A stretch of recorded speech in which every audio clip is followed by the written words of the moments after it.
18th day of February 2024. My head of time flies when you're having hell. I'm Dana Durnford. I'm also known as the nuclearproctologist.org. You can call in at 709-589-4406. Hope everybody had a great weekend. We had a busy one, me being we. So we're going to go back in time to the first 10 days. And we're going to look at redacted emails. And there was around 4 million of them released. They're up at Nuclear Regulatory Commission's website. And those links are in the very bottom of my description. I think there's 4 links there to 2011, 2012, 2013, 2014. And I think there's a total of 4.4 million emails. Obviously nothing happened. And so a lot of it's redacted, but it's pretty easy to read between the lines because these people are actually not that smart. Speaking of not that smart, fake reactors. So there's just a fraction of the media, but they're significant ones. ABC's the biggest Australian, BBC, Rupert Winfield Hayes, CBS Seth Dorn, Senator's son, and CNN. We got a great pool for everybody. Need a great big pool. What the hell have I got there at the end of Meltdown? This should have been an S. Despite the International Atomic Energy Agency's assertions that no meltdowns happened at Fukushima Daiichi Nuclear Power Plant 1, did the Fukushima reactors, the 4 of them, 1, 2, 3, and 4, and the 8 fuel pools melt down? That's a big whoop whoop. The big Roger Didger, the big Aoki. Big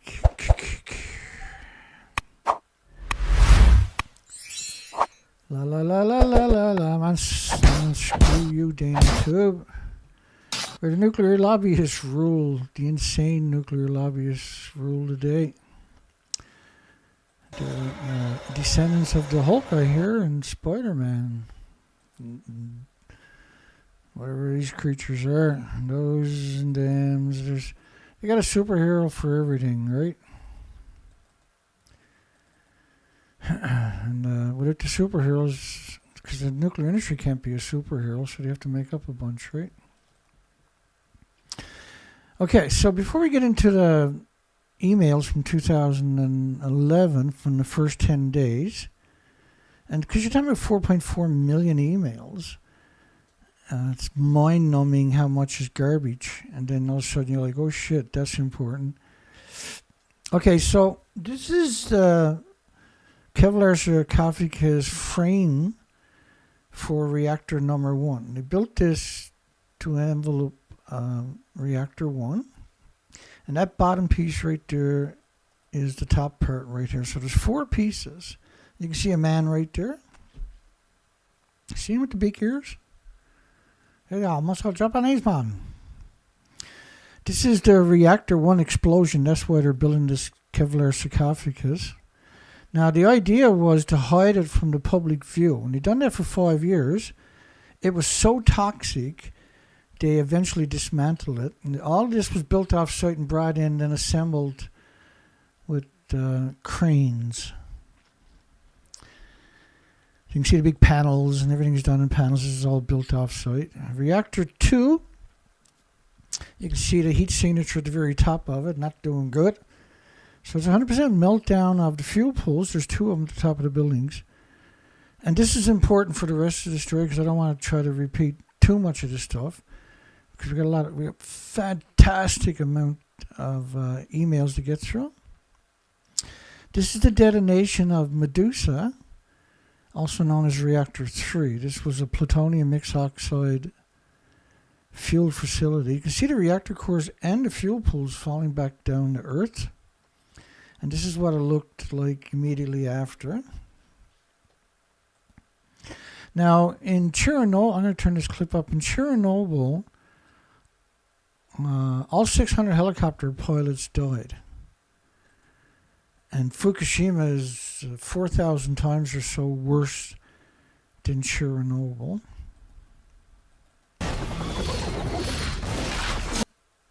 And you know well at Chernobyl, the helicopter pilots that came in and that deposited the heavy materials to try to put down that fire, which all died from radiation exposure. Here's a decision question. It was heroism. During this operation, 600 pilots are fatally contaminated with radiation. All of them will die. But their efforts only buy a few days. Although it has been covered over, the fire still isn't out. So Chernobyl was a graphite reactor. Now when you look at these reactors, just a reactor core was equal to 100 Chernobyls. I'll get to that coming up for you. And there was around 8 to 10 fuel pools at the top of the buildings. These are insane numbers we're talking about. We're talking about 4 buildings that lost their entire inventories. Now, Reactor 1 and Reactor 3 were captured on the same camera. Reactor 4 wasn't captured. It was, but they didn't release it. Because the cover story then doesn't work, right? So the cover story is, it looks like this, not like that. And it looks like this, by the way, for Reactor 3. Rupert Winfield Hayes up in the corner actually done a similar video where he claimed he was in Reactor 3 in the fuel pool, which is over here at the very top of a building that doesn't even exist. So it was really interesting because you got Reactor 1 and Reactor 3 detonations on video, not just pictures, but actually on videos. And this was, I think they call it an excursion event. It's a propaganda tool with grammar, right? So Reactor 3 and 4 should have been razed right to the ground by the homeless and the destitute and the victims of society and the immigrants that don't speak the language because nobody else is going there. Nuclear scientists will never go to this site. You won't see Stinkfoot there. And so they built these contraptions off-site like they did for the Kevlar sarcophagus for Reactor 1. And then they put it over these remains. Now, they don't physically touch it because they can't bear any weight, obviously. There's nothing left. Remember, they detonated, right? And then the media came out and told you it went from there to here. Now it looks like that. And it doesn't, Helen Caldicott done the same thing, certainly. So in the first year, because we're almost ready to start, in the first year, we got 4 more clicks or something. The number of cancer patients rose by 865,000 extra cancers. And cancer is just one of the many illnesses and diseases and autoimmune deficiencies and injuries and illnesses and sicknesses that will manifest and could take many, normally cancer is late and the last one to show up. But there's huge issues with all kinds of lungs, respiratory, pituitary, thyroid, adrenaline. So you got a building that doesn't exist. You can look at it, doesn't actually exist, but they're building this contraption. The contraption goes up way higher than the building, and then they claim that they're in the building. Pretty neat trick, right? Okay. So officially, they say nothing happened, and it was equal to 3 grams of sugar. That's of July 13, 2000. So nothing got out of here, and what did was equal to 3 grams of sugar, except for the 30 million one-ton bags they picked up.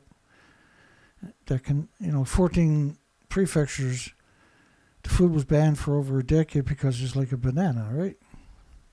Or plutonium, I should say. And there was a lot more than what they're suggesting right there. Here we go. Alrighty. Are we ready? Everybody got their ready caps on? So because we're going to go through all these redacted emails right away here in a matter of, I got one more click to go after this. And the click is a video from the tsunami, just to kind of, because you've just seen everything, right? And so bring you back to ground zero by invoking the tsunami. And we'll play a video of that. And so this is the heat signature of the buildings. There's nothing left. And reactor 2 is, if you're on the roof, your shoes will melt in a matter of seconds. Let's put it that way. All right, so let's play this video. This is a short video. And the translator, you can hear her voice start stressing when she realizes the true enormity. And so you got Prime Minister Kato, I can't even remember his name anymore. I believe it's Kato, narrating, and she's going to translate it. Here we go.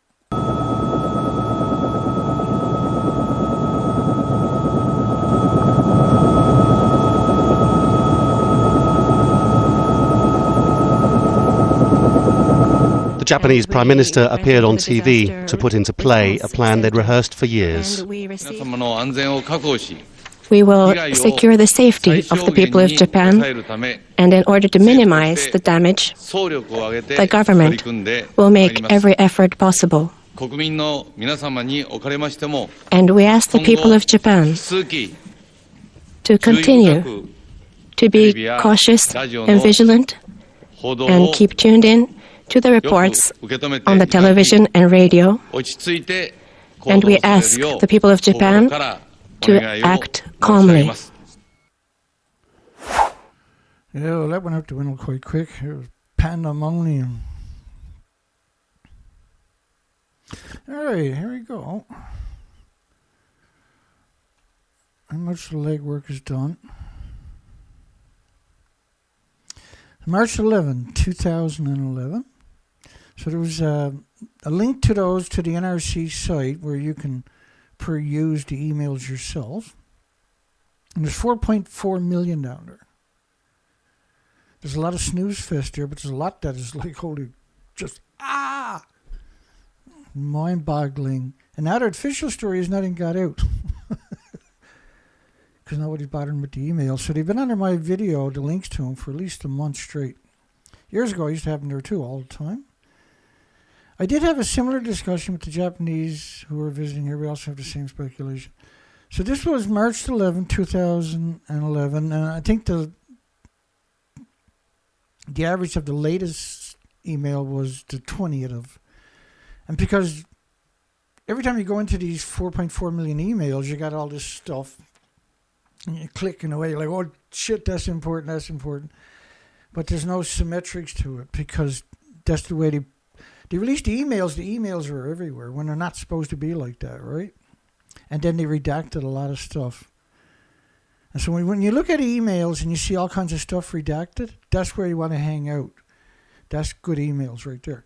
But we're not looking at that tonight because we've done that a lot before. Tonight we're just going to go in the emails and just read hundreds of pages and see what we get out of it. And it's never disappointing. So let's go back to day one.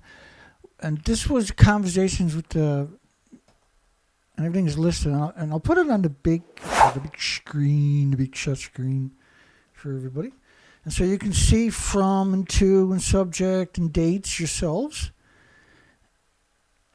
And as we build this story, this is great. This is great. Just a great video of the first 10 days we got for everybody tonight. Quite proud of myself. And we got pictures and videos for the end of the show tonight from the last couple of days. And today, too, actually. Another blizzard today on top of that. I did have a Friday. Let's go for it. Here we go. Rock and roll. What mitigative measures are required in the event of a large fire at a nuclear power plant? There is no mitigating measures. You runaways. You break the glass where the fire extinguisher is supposed to be, and there's a pair of sneakers. And you get rid of your boots, put your sneakers on, just run like hell. Following the events of September 11th, the NRC, the Non-Regulatory Commission, as we like to call them around here, the Non-Nuclear Regulatory Commission, I should say, required all nuclear plant licensees to take additional steps to protect the public's health and safety in the event of a large fire or explosion. So how are you going to mitigate this? This is 19 days.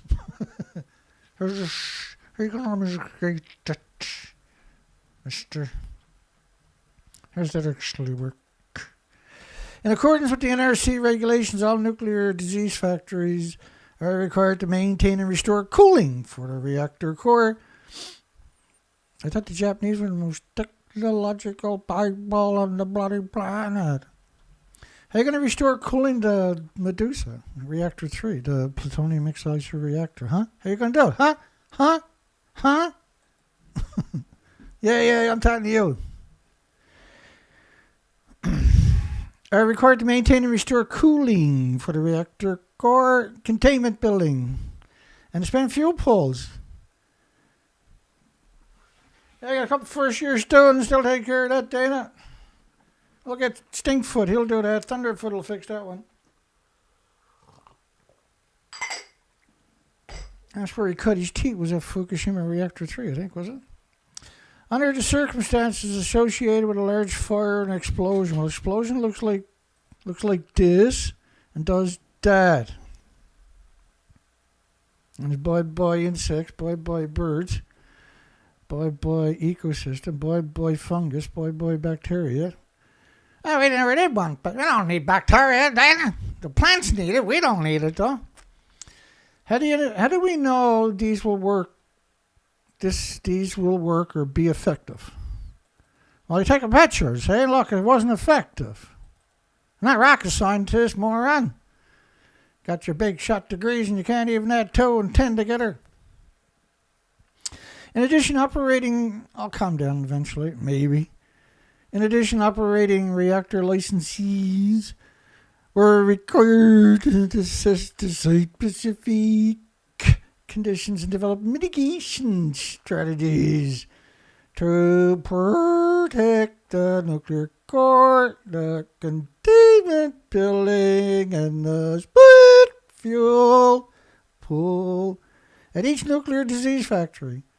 And that the Non-Regulatory Commission evaluated the strategies for each operating reactor licensee and issued a safety evaluation report! To document the commitments to implement these mitigation strategies. Due to the highly sensitive nature for plant security contained in these reports, they are not available to the public. Fuck you. You're not getting jack shit. You're not showing you that. You won't believe anything we says. We shows you that. Yes, I'm crazy. Tell a fucking friend. The author is a professor at the Department of Nuclear Quantum Engineering, South Korea. He talks really, really good. Well, really well, too. Just amazing. You pronounce any word. You can make up your words, he'll pronounce it for you. And he says that these 2 doomsday machines was equal to 3 grams of sugar. Who are you going to believe? A fucking crazy like me or the esteemed academic? How many people out there on the planet, if you said nothing got out, well, it was equal to 3 grams of sugar, but so don't worry about it, and I'm a professor, so fuck you, I'm better than you. Can you imagine that?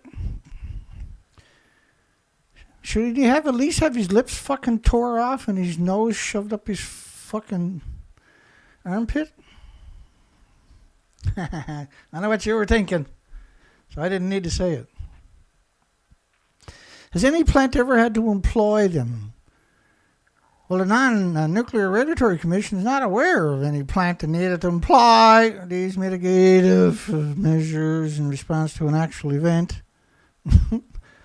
They got like a lot of plants got 100 sirens around it. If they got a fucking meltdown, there is no sirens going off, I can tell you that much. So 1959, Santa Susana. They hid away Santa Susana nuclear meltdown for 50 years. Just like a banana, Dana. A potato chip. Walking in fucking sunshine and flying on an airplane from America or Britain to Canada or to Japan.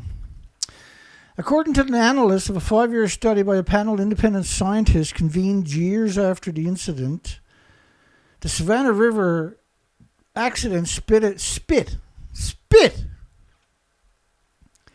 out up to 459 times the amount of radiation released during the 1979 meltdown at 3 Mile Island, which according to the degenerates was only 1/3 of a reactor core.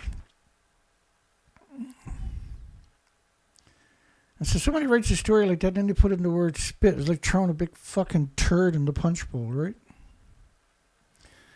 March 22nd, 2011.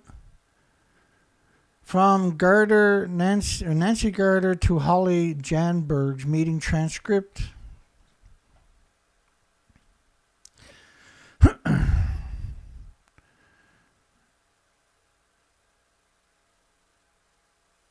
Roughly 36% of the early containment failure as a result of the melt-through when core's damage occurs in a boiling water reactor, Mark 1 reactor, which is they got 70 of them in America, and Japan is mostly all boiling water reactors except for a few. I think at that time they had 4 plutonium reactors, mixed oxide fuel reactors. I'm not sure whom to contact at the NRC, so since we were exchanging emails, I thought I'd write you. Is there someone at the NRC who can talk with me about this risk analyst, or can you direct me to the proper persons? So, high probability of 36% of early containment fail as a result of a melt-through. This is the 22nd. Reactors were all gone. They're halfway around the planet by March the 22nd. And so these pictures are TEPCO's, because when you're in a nuclear wasteland, your camera's got a tendency not to take very good pictures, I guess. But they released almost 2,000 of these pictures. We went through all of them. It took 6 shows or 5 shows to get through them all. We were methodical with every single picture. And, I could definitely have done better. But there's so many different angles you got to consider when you're talking about this subject.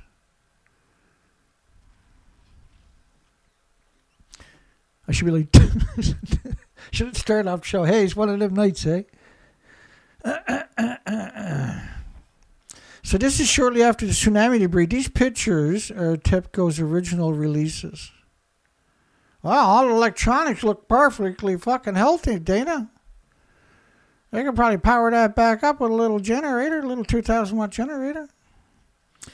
Okay, we already covered 36%, so all of reactor 3 is gone. That's a little bit more than 36%. I'm not that good in math or nothing, but all of reactor 4 and its fuel pools are gone too, so 36%. Now, this picture is the original picture that came out. So what were they trying to do? I wonder, what were they? There was a cover of, hey, I'll cover it up to 36%. I know Thunderfoot, so I'm good. I'm a good person. I got your back, Japan. Nuclear industry. The nuclear industry would have done we're lying. Like the lies the nuclear industry told in the first couple of weeks, and the pundits in the media, in order to try to gain some favors with the nuclear industry, were just unbelievable. We got headlines where they said there was a leak there and they fixed it with sawdust, glue, and what else was it? Paper or something mixed together to fix the leak. I've never seen nothing like it in my life. And we use it quite regularly. March the 16th, all the reactors were gone on March the 16th, and 8 fuel pools. March the 16th, congressional query forwarded. This was in the media last night related to the very bad Jap scenario now in play. The info needed was basically that the material won't explode. This was March the 15th. So, in other words, they were straight up lying right away. There was no hanging on. Let's think this over. There was like, tell a lie, tell a lie, tell a lie. Everybody was doing the same thing. And they were trying to tell a bigger lies than the other guy. If they seen an outrageous lie, then they came out with their own lie to try to make it even worse. Well, not try to. Taiwan employed all the nuclear students and in the universities, and all the engineers, all the graduates. It was around 2,000 of them, counting the government employees and nuclear plant employees, spammed the internet with bananas and potato chips for several years. It was like they used to get up in the morning and then they would spam lies, then they go downstairs and have breakfast, then they go to class and they spam lies all day. And then everybody, the one who's passed the most, didn't have to do the exams at the end of the year and got a cushy job at the nuclear industry. There it was. Magnificent lying. Subject hot. Please note the assertions by a nuclear engineer in the article that spent fuel pools can overheat. March the 16th. I don't want to get ahead of myself. Hang on, Dana. Best if we could respond with an answer to characterize a possible scenario of fuel melt and a spent fuel pool and the type of energetic forces it could result in. Let's have a little look. I got some insight. Here's the energenic forces we're talking about.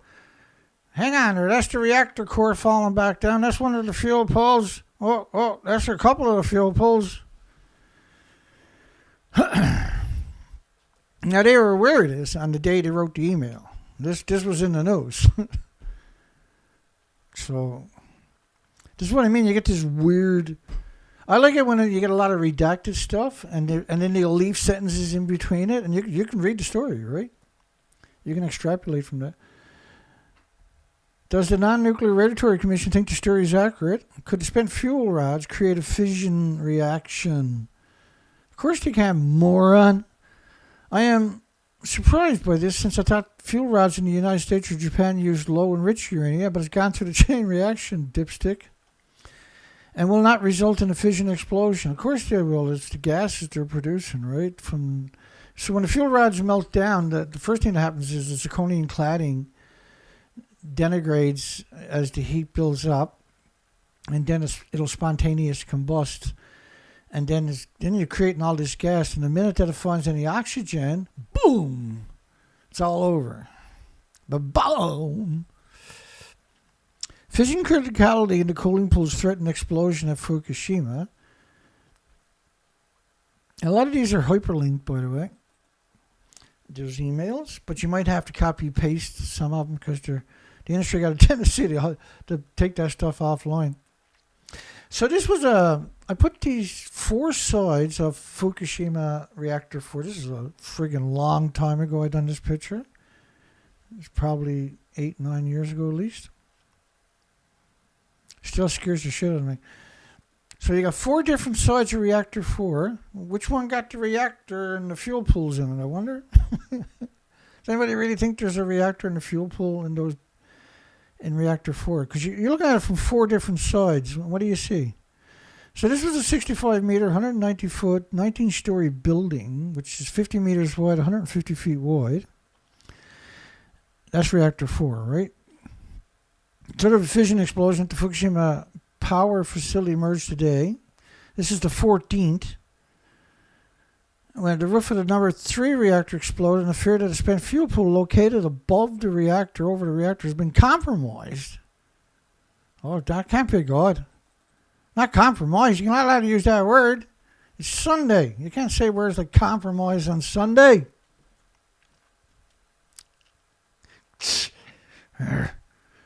So this is the stump, the ghost of Reactor 3, the plutonium mixed oxide fuel facility.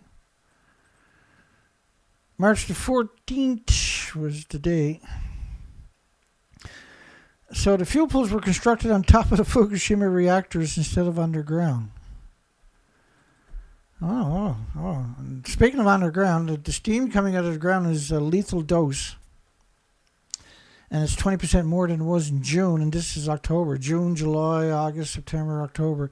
So people have been wandering around this site with paper suits on for 4 months. And everything is okie dokie. You guys are crazy. So,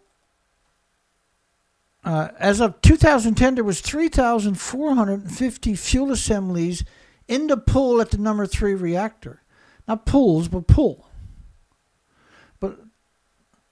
So they're saying in the pool at number 3 reactor, there's 2 pools there. You can't put that many, I don't think, in a single pool. Because each assembly is 1,800 pounds, right? Each rod is 18 pounds, 12 feet long. There's roughly 100, not roughly, there's 100 rods in a fuel assembly, which is 6.2 million pounds.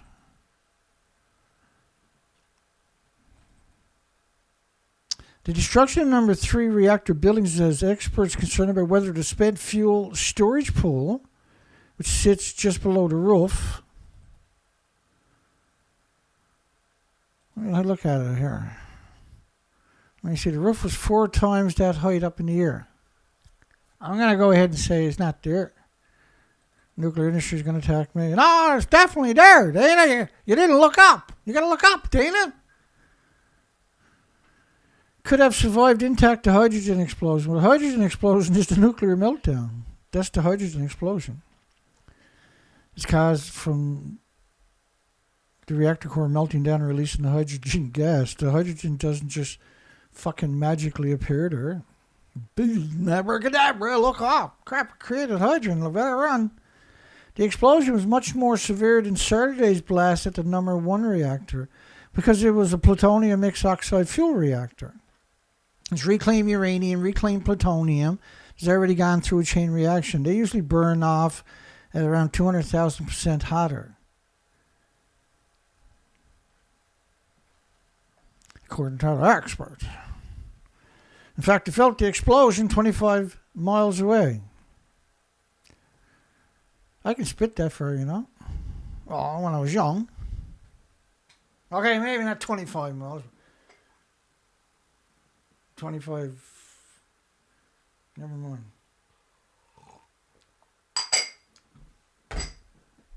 I got a video there of me pissing in reactor 3 fuel pulled up. Yeah, I put it on green screen and done other stuff, but it's me. The journalists feel a massive explosion from 25 miles away. AP journalists. You can't call an AP Associate Press employee a journalist. That's ridiculous. These are degenerates. A massive amount of seawater was pumped by fire trucks into Fukushima of failing nuclear reactors. Dana, look at it. Well, let me see there, Georgie. These trucks, by the way, can only pump 300 tons a day. The reactors need 4,500 tons a minute. You want me to say that again for you? Because it's fun. I like saying it. It rolls right off my tongue, just like I said it 1,000 times or something. 1,001. Who's counting, right? So, do you see where they're on the other side of the... They're quite a long ways away from the reactors. They can't even see them from over here, right? Like, they're over there somewhere. Spray that way.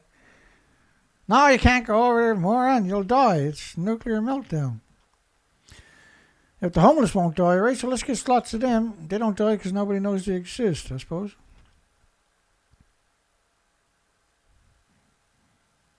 So just looking at that is a death sentence. Oh, look, they're spraying. So this is on the seaside of the pump house, right? Because that's the pump house for 4 reactors, 1, 2, 3, and 4. And you see this green stuff?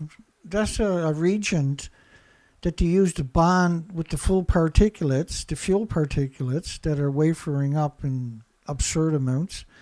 And it's meant to bind to it and drop it back down to the earth. Got your paper suit on? Yeah, let's go, baby. We're good. The guy in the tattoos, all the tattoos, says we're okay. We get $3,000 if we get the job done. Each reactor generates 700 waste fuel assemblies a year. 700 waste fuel assemblies a year. That's 1.26 million pounds a year, folks.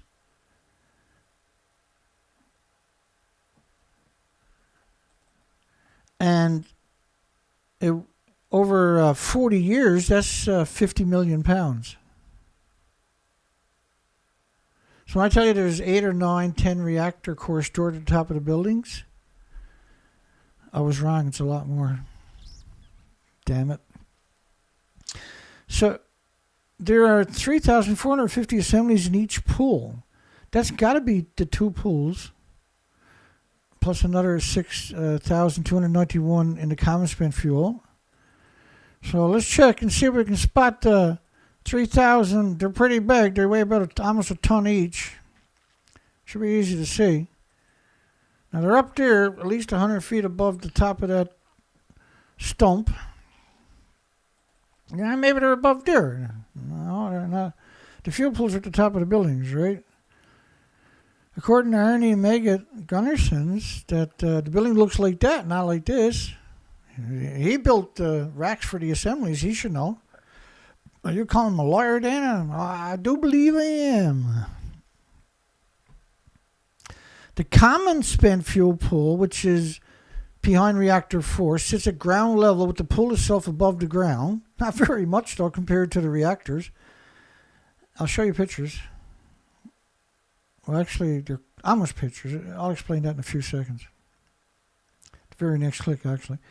The building also has windows on at least one side, and experts fear they were broken by the tsunami, because I didn't know a tsunami can break windows. My God, you learn something new every day? That's insane. Jesus, people might have windows in their houses. If there's a tsunami, what are they supposed to do? I got to keep the water out, which would have flooded the building. That might explain these pictures, I suppose.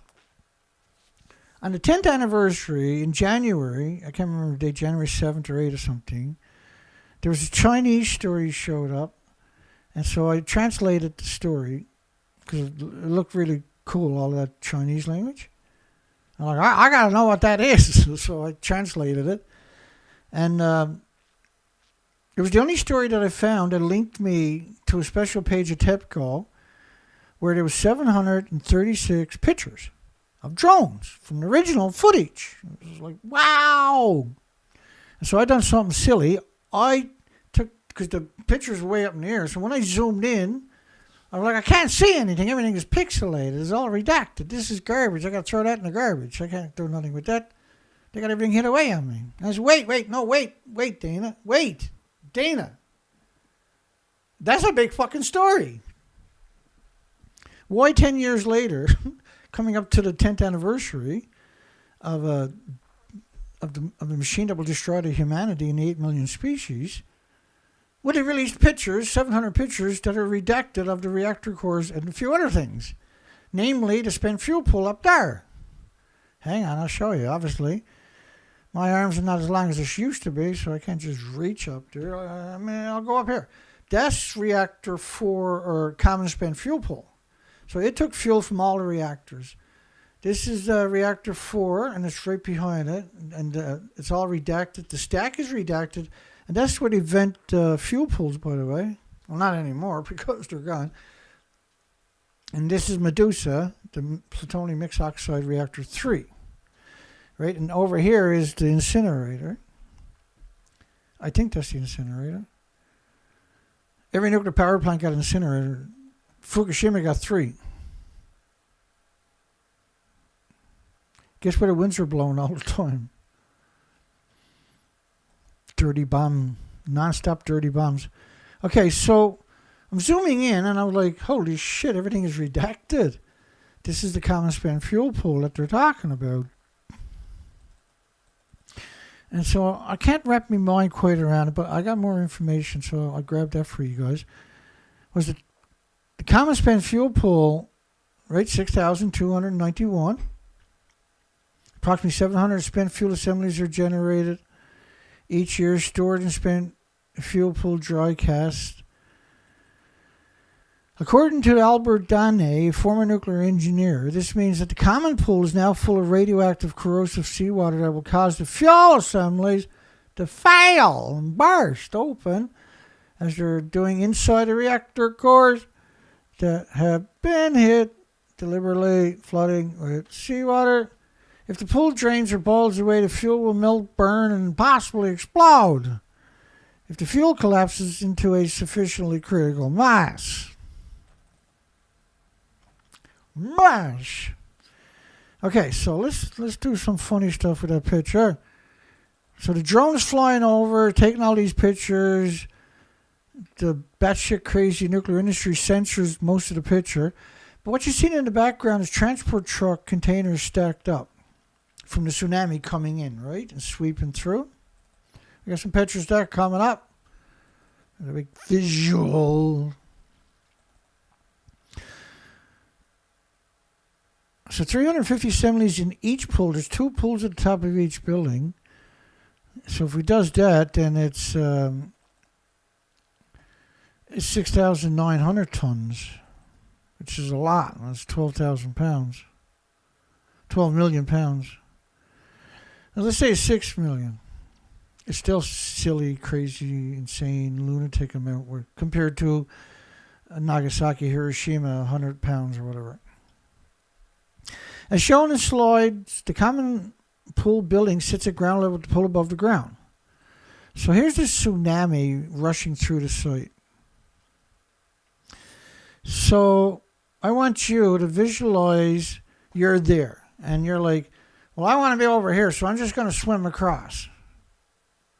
Now, if you're a nuclear scientist, you might try it because you're special. You're like the Hulk and Spider-Man, see?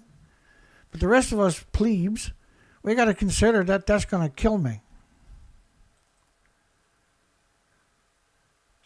So it's hard to comprehend it, but when you look in the background, you can really see the turbulence, the insane turbulence of just running through the site, which means it destroyed everything. There's nothing there. There's nothing on that site with a switch that's going to work, okay? All right. So here's the tsunami coming in. So the original wave first come in at around 400 miles per hour. Then the next waves will ingress quite a ways but it's tearing up, everything's losing some momentum. And then you can see in the background, you can see the next one coming in behind it. So it's very deceiving because it comes in and then as it gets to shallow water, it stands up, right? Because you can't really perceive it when it's coming at you. It's like a little bump on the ocean, right? If you're on the ocean, you got like a little bump. You're like, oh, geez, what the hell was that? We hit a whale, it'll lift us up in the air for a second. Because it's traveling at such high speeds, but it's below, it's like a surface tension wave, right? But see that tank right there? Remember that for later on. Because when those tanks are there, they implode in many ways. The Japanese government does not explain why it's adding boric acid if the acid is being used to prevent criticality in the reactor or in the spent fuel pool. Well, first off, if you're here, you're not going to go in and add boric acid after this thing comes through, okay? Because there is nothing. There is no spent fuel pools. You're not going in Reactor 2. We got lots of headlines I'm saying they're in Reactor 2, and that's why Tokyo got contaminated because somebody left the door open in Reactor 2. And that's like actual headlines. But when does Reactor 3 start to count? It's never counted, eh? They refuse to acknowledge it. And the future of humanity is dependent upon those who do recognize what I'm saying. Because the General Electric's reactors, control rods, are made of boron. And Chernobyl used graphite. And each reactor in Japan is equal to 100 Chernobyls because it's pure uranium plutonium, right? They were automatically inserted when the earthquake struck to end the fission in the reactor, but you can't just end the fission in a reactor. It's not like you blew out a fucking match after lighting a birthday candle, shit face. And that scares me. I always get that way, eh?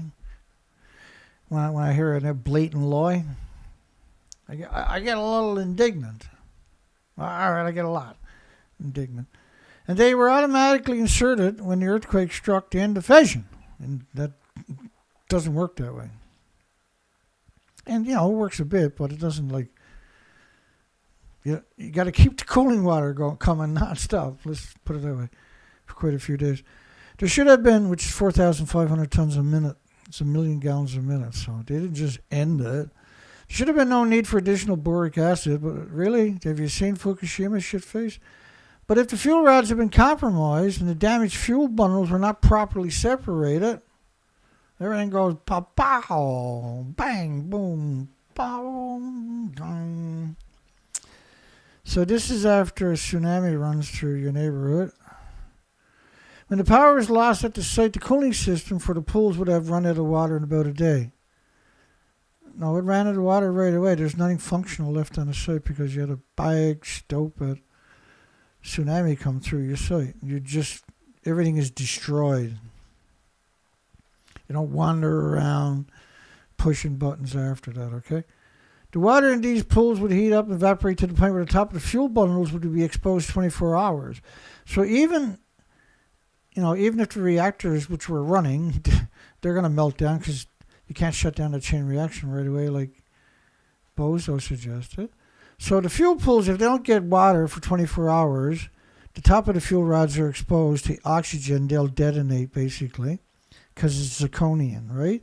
And zirconium is what you used to use in the old camera flash bulbs. And they had this little hammer used to smash the flash bulb.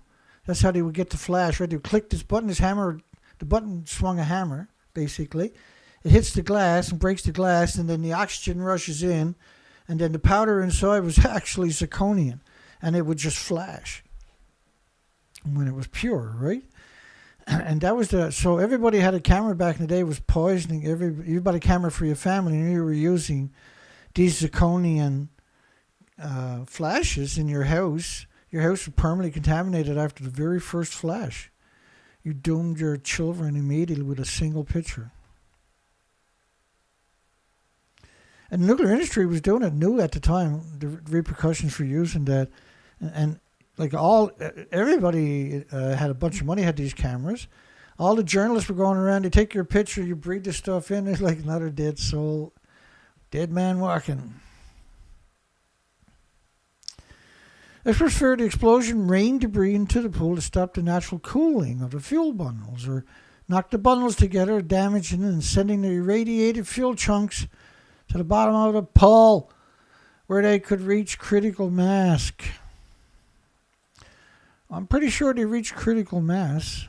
It's not they're going to, they did. That was March. This is all before March the 22nd stuff. It doesn't seem that they have lost control yet, but they have definitely run out of options. When your building looks like that, you lost control, man. This is their fire, not mine, right? What's burning down there, I wonder? What the fuck is burning right there? It's burning at a ferocious temperature. March the 15th, 2011. It doesn't seem that they've lost control yet, but they've definitely run out of options. When the tsunami came snapping in, they had no options after that. Well, I guess there was a couple of options.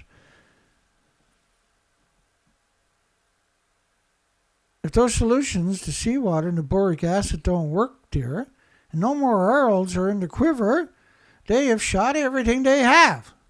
They have run out of options. There's nothing left. Well, there's one thing left. 1,500 highly radioactive fuel rods inside this pool. They've got to move them outside of this reactor into a safer location. That's ABC's. Inside this pool. They've got to move them outside of this. She's a really nice person. Except she's not. And she's in the press club with CBS for the White House. She's one of those people, Mr. President, flies around on the jet with him. That's where you get the suitcases of cash a week to, right? Get out there and lie. Just lie. So there's a lot of media, and I put them together into a clip I played for you earlier. Like, how the hell did we ever get to this stage where this is considered, that's your media? Why do you even own a TV, right? Just start reading books again, get rid of that. Boy, after about a year, your brain will go, oh, Jesus, I feel great. So there's nothing left. There's no other option. But there wasn't. That was the option, was to roll out the assassin machine, which was the media. And see, when you look at that, it's hard to comprehend what took place, right? Because everything just evaporates at these temperatures. You're talking about 9,000 degree Fahrenheit temperatures. So reactor 4, so you can see what they've done here, right? This frame, this is just a fraction of the frame, is higher than the stump of reactor 4. Now over there you can see how much reactor 4 is actually cut down even more. So they built the frame on the building, and now you can see how high up the building is. There's nothing in there. The building's empty, and you see those white panels? That whole building is going to get covered in white panels like they've done at number 1.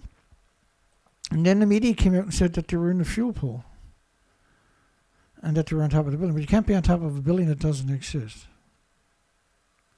They're getting ready to do that now for reactor 1, by the way. Or reactor 2, rather. Sorry. Or yeah, reactor 1. Nobody going in reactor 1, nobody going in reactor 2. And this picture was from TEPCO's website a while back. And every time I go over there, I find a nice treasure trove of lies. The problem for the Tokyo Electric Company engineers is water containing boric acid has to circulate in the pool. So how do you circulate in the pool? Well, the problem was you got to replenish it. It's going to boil off about 120,000 liters a day, but they were actually all gone in the first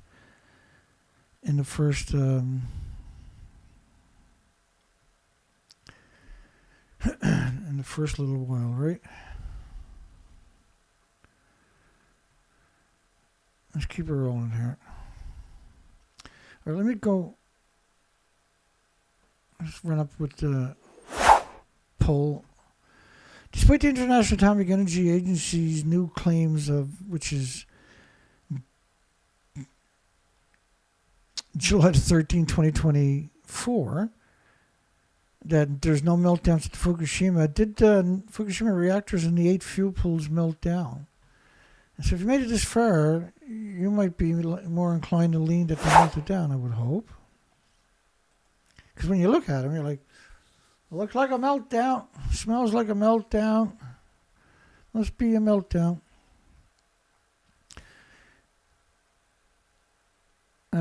Okay, so this is super important, by the way. Both the United States and the Japanese government have for decades allowed re-racking of the pools to reduce the originally designed minimum safe distance between the assemblies. So they want to set, normally the assemblies need to be quite, they're like magnets in one sense. If they get too close, something happens. In this case, it's boom. So the assemblies, so what they decided was to get rid of the minimum safe distance, put them wherever you friggin' want, and that way you put more fuel rods and be stored in each pool. Because what could possibly go wrong? Oh, yeah, nuclear meltdowns. Utilities complained they were running at a storage place at the site. The problem is if the spent fuel gets too close, they'll produce a fission reaction. If there's a neutron source and there's gammas, alphas, and betas all in the one spot, it's also going to be a terrible scenario. Fission reaction explode with a force much larger than any fission bomb given the total amount of fuel on the site. All the fuel in all the reactors and all the storage pools at this site would be consumed in just such a mega explosions. And I showed you those earlier, the mega explosion. In comparison, Fat Man, Little Boy weapons dropped on Hiroshima and Nagasaki, both of them combined contain less than 100 pounds each. You're looking at around 6 million pounds at the top of the building, and that's gone. So the discrepancy is significant, right? And there's 1,000 fission products besides plutonium that you'd need to worry about.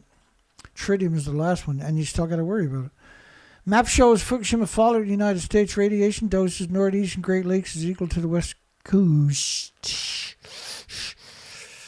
Another worry for engineers is that 2009 plutonium-based mixed oxide fuel produced by the huge French nuclear power company Areva was loaded into reactor number 3. There's that charmer right there. Look at that. She looks perfectly fine. They should fire that back up. She's still got a few giggities into it. The correspondent, Cecilia, spoke to Arriva, which is went bankrupt in France, right? And the company spokesman, because they didn't want any more responsibilities for the next million years, they got the money and they run. Will not make a specific statement on the issue or on the possible losses for its activities in Japan, because today the priority is for the Japanese authorities to save the people and help the victims. Have a nice fucking day. Arriva employees in Japan were contacted on Friday. They're all safe. They ran away. They went back to France is where they went. And some even left Japan. They didn't left Japan. They fucking ran. Tell the truth. They ran. There's number 3. Ain't she the charmer? Ain't she beautiful? Let me slow that down. Let's do that again. So this is where the solar planet just got annihilated. Goodbye insects and bye-bye birds. And goodbye this and goodbye that. So that was the reactor cores and the fuel pools falling back down to Earth. That's what's left of it, is this little stump, affectionately known as number 3. Natalie Bonafide from the Melox, Mixed Oxide Division of Arriva, which La Hague, it has 500 security guards in France. That's the reprocessing facility. Well, one of them. Said today that the type of fuel used in the reactor is absolutely not involved in the problem at the Fukushima facility. And it's not a matter of MOX fuel exploding. The problem is you looking. Stop looking. You stop looking. Stop looking. Start calling. 709-589-4406. I can't fucking bite you on the line over the phone. You got absolutely nothing to worry about. Call up and tell me what kind of asshole TEPCO is, and you get 3 cookies.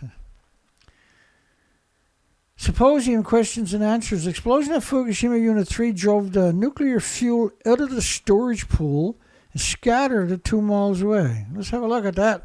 That's pretty crazy. I got to see a video because I don't believe anything else. Yeah, there goes the fuel pool. Oh, crap, there goes the reactor. There goes the other fuel pool. There's the other fuel pools coming down. That's 2 billion times more toxic than industrial poison in the same amount.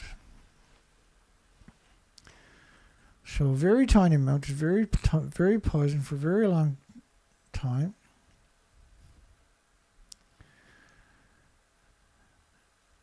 The type of fuel used in the reactor is absolutely not involved. It's not a matter of MOX fuel exploding. The problem is if you have a loss of cooling, your risk of fusion hydrogen release could generate difficulties in contact with air.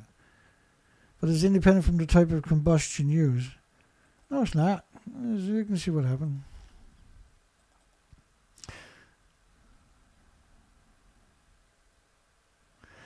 So just the fusion, the gases from the meltdown, when it comes in contact with oxygen or a spark, it goes boom.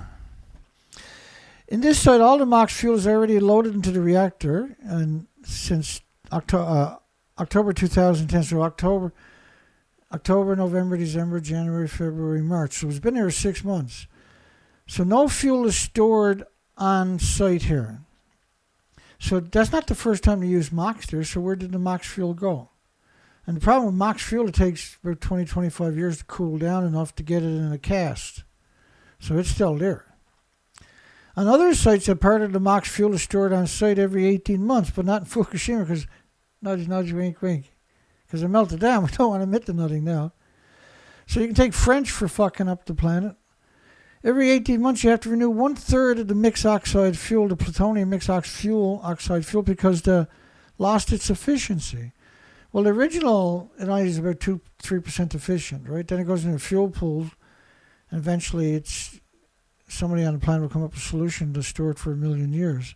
The problem is the fuel, when it comes out of the reactor core, is still splitting atoms for the next 100,000 to 100 million years, whatever, billion years. Max fuel has already been loaded into the reactor, and so they take a third out every month. According to Bonify, 4 reactors in Japan are burning max fuel fabrication by Areva. So Japan ships it to Areva, to Donneray, or well, I know they used to ship it to Donneray in UK and Sellafield, and they still do, or they still did until about 4 years ago when Sellafield finally was not decommissioned but closed down for production. It never stops producing because it stores, it's basically a repository for United Kingdom's fuel. So I meant to say La Hague in France, which has 500 security guards. Because it's like a banana and a potato chip, and walking in the sunshine, and climbing mountains, getting on an airplane, and peanut butter, and 15 minutes in a kayak. Dane says if the pools are breached, as could have happened in the explosions, Fukushima number 3 looked worse than number 1, can no longer hold water. The spent fuel racks, which is what Arnie Gunnarsson made, inside them will start to overheat. Well, the fuel racks won't overheat. The assemblies in the fuel racks, the reactor cores will overheat, and eventually melt and burn.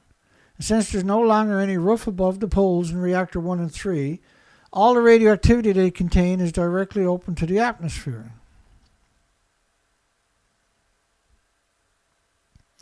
There is no containment in a fuel pool building, right? Everything is vented. If you start containing it, then you got a buildup of the gases, you introduce oxygen or a spark and it detonates. Everything is vented. Lie, that's what we do for a living. International Atomic Energy Agency is not supposed to exist, by the way. They're not a regulatory agency. They don't have authority or sovereignty over any country. International Atomic Energy Agency informed in March that number 1 reactor core started melting about 50 minutes after cooling stopped, and a melted pile of fuel in 3.5 hours. IAEA informed in March that the number 1 reactor core started melting about 50 minutes after the cooling stopped. And the cooling stopped 50 minutes after the earthquake.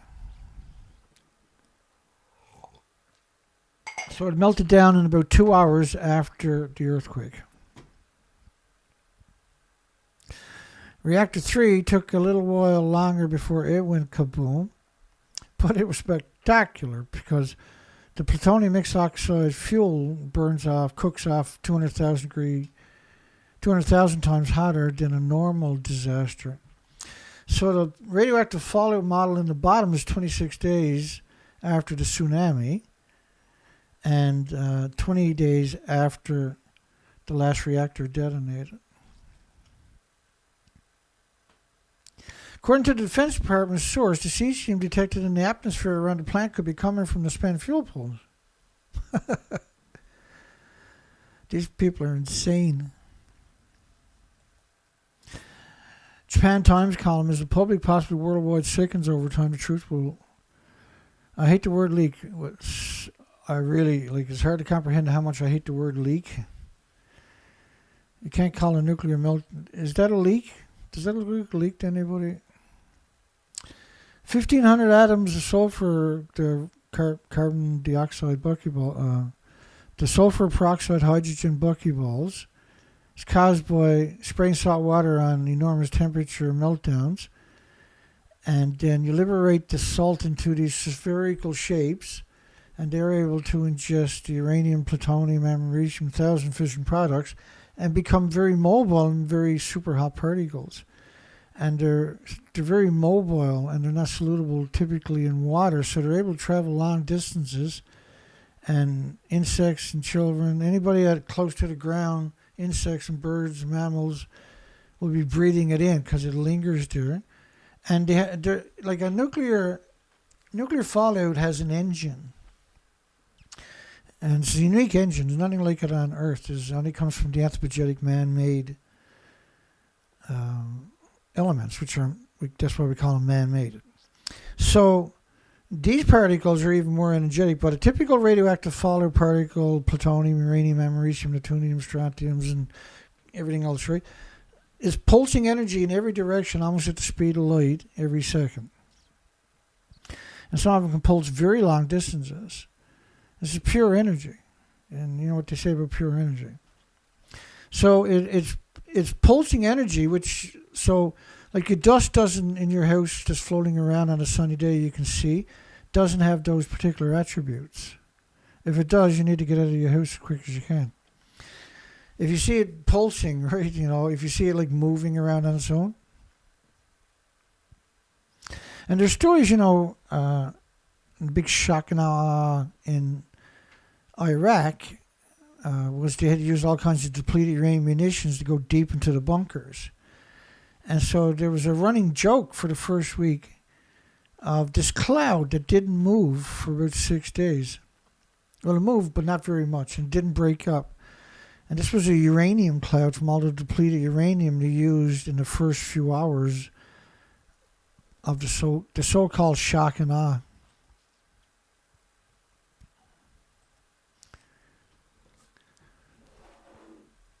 And I might have a clip here of it that I converted. Let me see if I can find something as difficult as that. I might get lucky. I'm in the right folder. Will I find it? That was the right question. No, I don't think this is the one, so.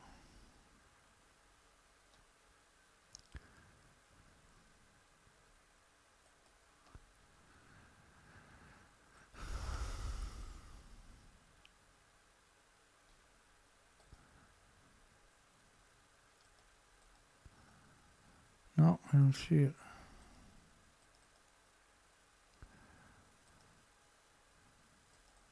And I know I had to convert them because when I'd done the operating updates a couple of years back, some of my older video clips from older software wouldn't work no more. Let me try one more trick.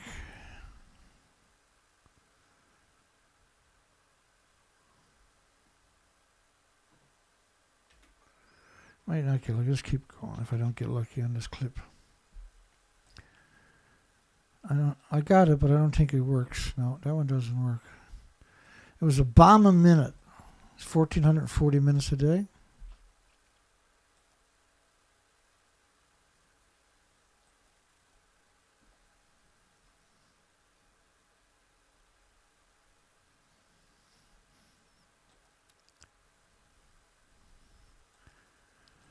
This was a clip I put together. I think I got it. I think I got it. Here we go.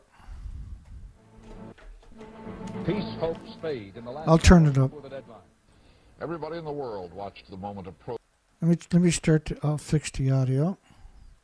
And then if it's not loud enough, I got another way I can bump it. So just bear with me. Peace, hope, spade in the last hours before the deadline. Everybody in the world watched the moment approach with a kind of dread. It was time for the ground troops to liberate Kuwait. We don't know if President Bush read his horoscope on deadline day. It has to be very difficult to be an Iraqi soldier and sit there night after night, day after day, and endure the pounding that he's taken. We have no argument with the people of Iraq. We struck all day and all night. For the innocents caught in this conflict, I pray for their safety. The coalition averaged one bombing mission per minute. Allied bombing was relentless. It was extremely demoralizing. By the B-52s, the F-16s, and the A-10s, in bringing large amounts of munitions to bear against him.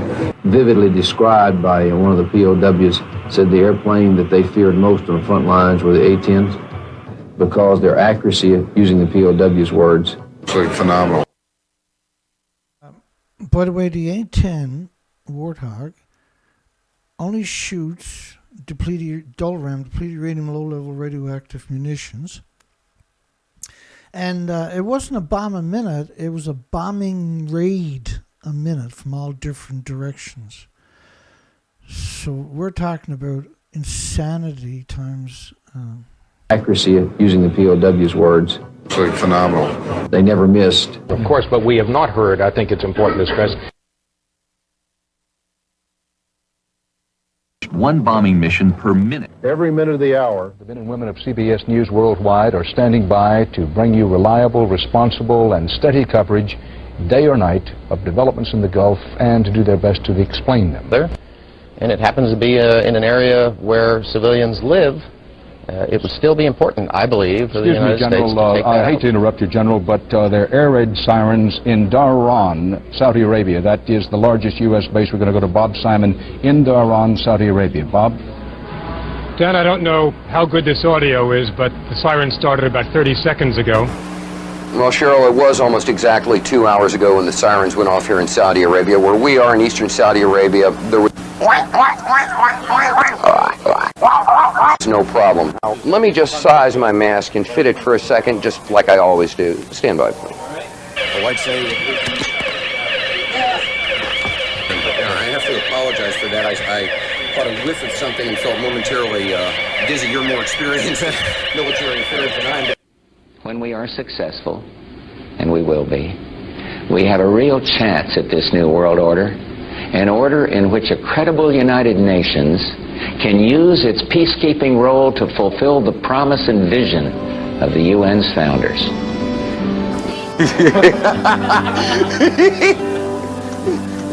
Oh, I love this country so much. You guys just don't have a clue. Good night, Charles.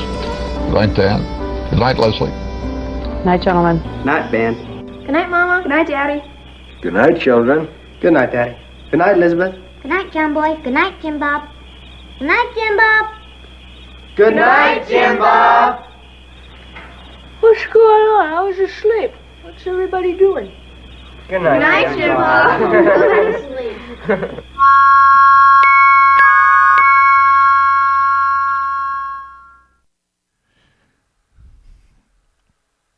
I made that like 15 years ago, I think, or something.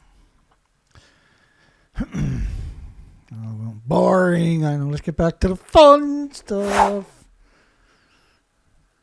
Size, Well, at least they didn't put an A there, because that always cracks me up. According to Donnie, there's an additional danger they used fuel being stored in the cast. I'm also worried about the dry cast storage pods that were on the site before the tsunami. And so they were right here. By the way, reactor 5 and 6 are up there. We'll get to that later on. So this is the dry cast storage. Looks totally good to me. Yeah, I got some kelp in there. Yeah, there's nothing in there that'll ever work again. It's pretty though, look at it. So they didn't all get washed away. Some stayed there behind. The dry cast is right there. And up there is reactor 5 and 6, and reactor 1 is right here. That'll give some context, hopefully. And so what the hell is somebody in a paper suit doing there? I wonder, what are you going to do? Really, what are you going to do? Full casts are very heavy, like 50,000 pounds heavy. Yeah, I can pick 2 up on a bad day, but the average person can't. Are very heavy and probably would not be carried away by the flood, but some were probably not full, and any that were only partially filled with the spent fuel would have air locked into the unfilled chambers, which is usually helium, is it? Making them able to float in the water. Did the tsunami carry away any of the casts? Are they all still on site? Before and after satellite photos should be able to show clearly, but Google Earth not showing photos of Fukushima plant anymore. That's quite the coincidence. It was maintenance day at Google, and they forgot. People might be interested. But this is the cast site, so obviously nothing happened. They were protected by a freak of nature, Dana. I hear you, man. So you can see the kind of damage that was done. This was right by it. That's it up right there, that tank. And in the old days, people used to come and call me a lawyer for showing that picture, and it used to perplex me, right? I couldn't understand why. So this is the dry cast storage. Fix it up, give it a paint job, rent her out. The Barney, the Homer Simpson or something. Thank you for your concern. We currently have a fact sheet on the Price-Anderson Act. Everybody's out there now screaming, damn, Price-Anderson. Price-Anderson is where the nuclear industry doesn't have to pay anybody. And the taxpayers got to pick up the bill, and the bill never goes away. It's a built-in guaranteed job for the government for 1 million years. That's why they love it. The NRC, it should be NNRC, Non-Nuclear Regulatory Commission, has some of the most expert people in the world, you little bastard, available to assist the Japanese authorities, whatever they request. Well, you can't fix what you can't fix. I'm just saying. You can have all the authority you want, and that was March the 20th. And by March the 20th, everything went ba-boom. Ba-boom. Bear with me.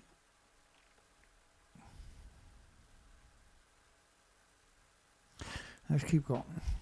Stay on track. Stick to the game plan, Dana. We're fully staffed in all our response teams at the time and working 24 hours a day. And we have sent 11 non-regulatory officers to Nipperhead Land as part of the U.S. International Agency for the International Development Team. They're loathsome people, aren't they?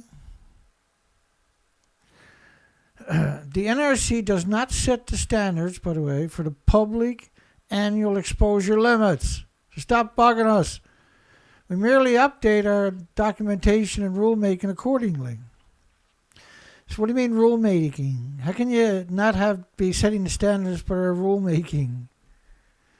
The standard is set by the National Council on Radiation Protection. Those degenerates. I haven't forgot about those. Guess who's at the head of that pie?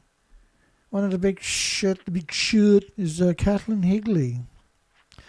Officers and board of directors, whose way at the top is Kathleen Higley. She's I'll play a clip of her coming up. Because she kind of rats, these people are so arrogant, right? When you put them with the rest of the arrogant scum, they like to brag. And we got some of that coming up in a minute. Dr. Higley, genocide machine, has been at the Oregon State University since 1994, teaching your children to be monsters. And radioecology, dosimetry, radiation protection, radiochemistry, radiation biology. Her field of interest include environmental transport and theta radionuclides, radiation dose assessment, neutron activation analysis, nuclear emergency responses, and environmental regulations.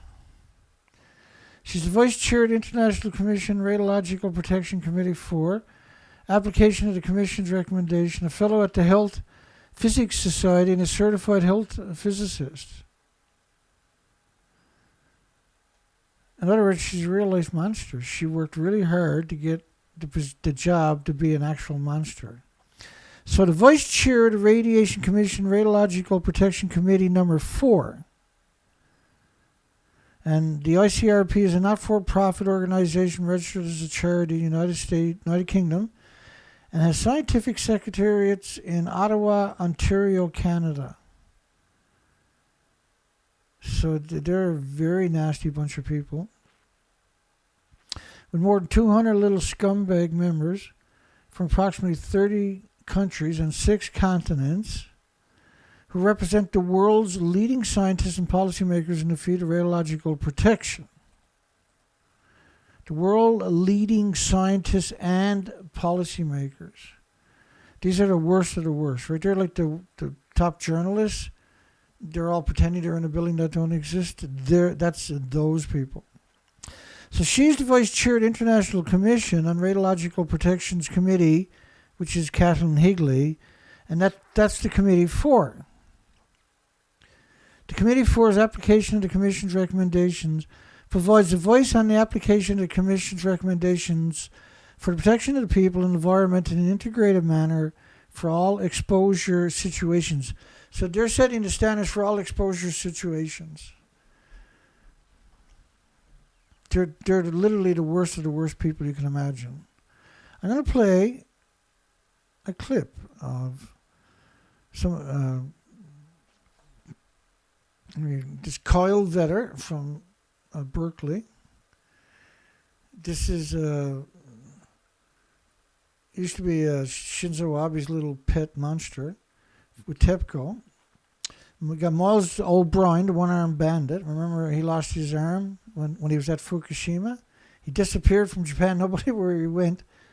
He had flown over to the Philippines to get an arm amputated because he wouldn't give up the memory cards. And he still cut your throat in the drop of a hat, the one-armed bandit. You had the Nuclear Regulatory Commission, what's her face? And I don't know who the other guy is. I know who he is, but I can't remember anymore. This is the National Press Club. And so all the puppets laugh on cue. They know the lie as well as anybody. And at the podium is Mrs. Degenerate herself, Kathleen Higley. A real-life monster. Let's play that clip of a real-life degenerate monster. This is very, very informative and is part of this equation. When I was trying to pull this talk together, not only will I sort of get a little philosophical about the impacts and the like and try to put things in context, but I also wanted to talk a little bit about who are these radiation experts that get trotted out in events like this or that get to participate in various activities and analysis to make pronouncements about is something safe or not safe. And if you look, you'll see organizations that are often represented, the ICRP, International Commission on Radiological Protection, a premier organization. You'll see UNSCEAR and IRPA. So UNSCEAR is the United Nations Scientific Committee on the Effects of Atomic Radiation. IRPA, the International Radiation Protection Association. The IAEA and some of its folks, the International Atomic Energy Agency. Our own U.S. NCRP. And then there are a number of other organizations. So there's PAHO, there's the Health Physics Society, there's World Health Organization. All of these will bring in, as necessary, experts to speak to you on issues related to radiation protection, radiation safety, and impacts. But if you go a little deeper and you start looking at these organizations, the ICRP, for example, very well known, it's been operating nearly 100 years, not quite. Main commission, 10 people. It's got 5 standing committees. So it's 100-ish folks. I lead one of the 5 committees. If you look at the United Nations Scientific Committee on the Effects of Atomic Radiation that looked at the effects from Chernobyl, from Fukushima, from other areas, and that has about 30, roughly, countries that are represented in that group. If you start teasing through these pictures, you're going to see the same people on every one of those organizations. So the same people from ICRP are on UNSCEAR, they're in IRPA. If you look at the NCRP, again, the U.S. organization that advises the country on radiation protection issues, it's 100 people, a lot of gray-haired 100 people. And most of them are part of UNSCEAR, are part of IRPA, are part of ICRP, participate in IAEA. So the result, or the real world, is that there's not that many folks that really do radiation safety, radionuclide transport, dose calculations, all of this in the world. It's a pretty small club. And we wear 20 hats. Today I put on 3 pins, and I could put on a whole bunch more, but Health Physics Society, ICRP, Certified Health Physicist, I've got NCRP on there, I've done IAEA, and so the point is, we're a small group, you should cherish us. So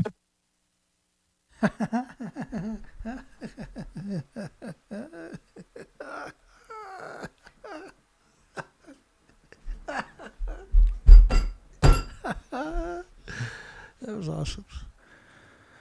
Felt like I was in the audience that time. It was great. It's better than sneezing, let's put it that way. Well, it was close anyway. Reference man. In October, it never ends with these folks. Who's the reference man for radiation doses? Shouldn't it be like a child, the most vulnerable of society first? Instead of a very healthy male. So in October 1974, official definition of the reference man was adopted by IRPA, ICRP. And reference man is defined as being between 20 to 30 years of age, weighing 70 kilograms, is 170 centimeters in height, and lives in a climate with an average temperature of 10 to 20 degrees Celsius. Perfect environment, perfect health.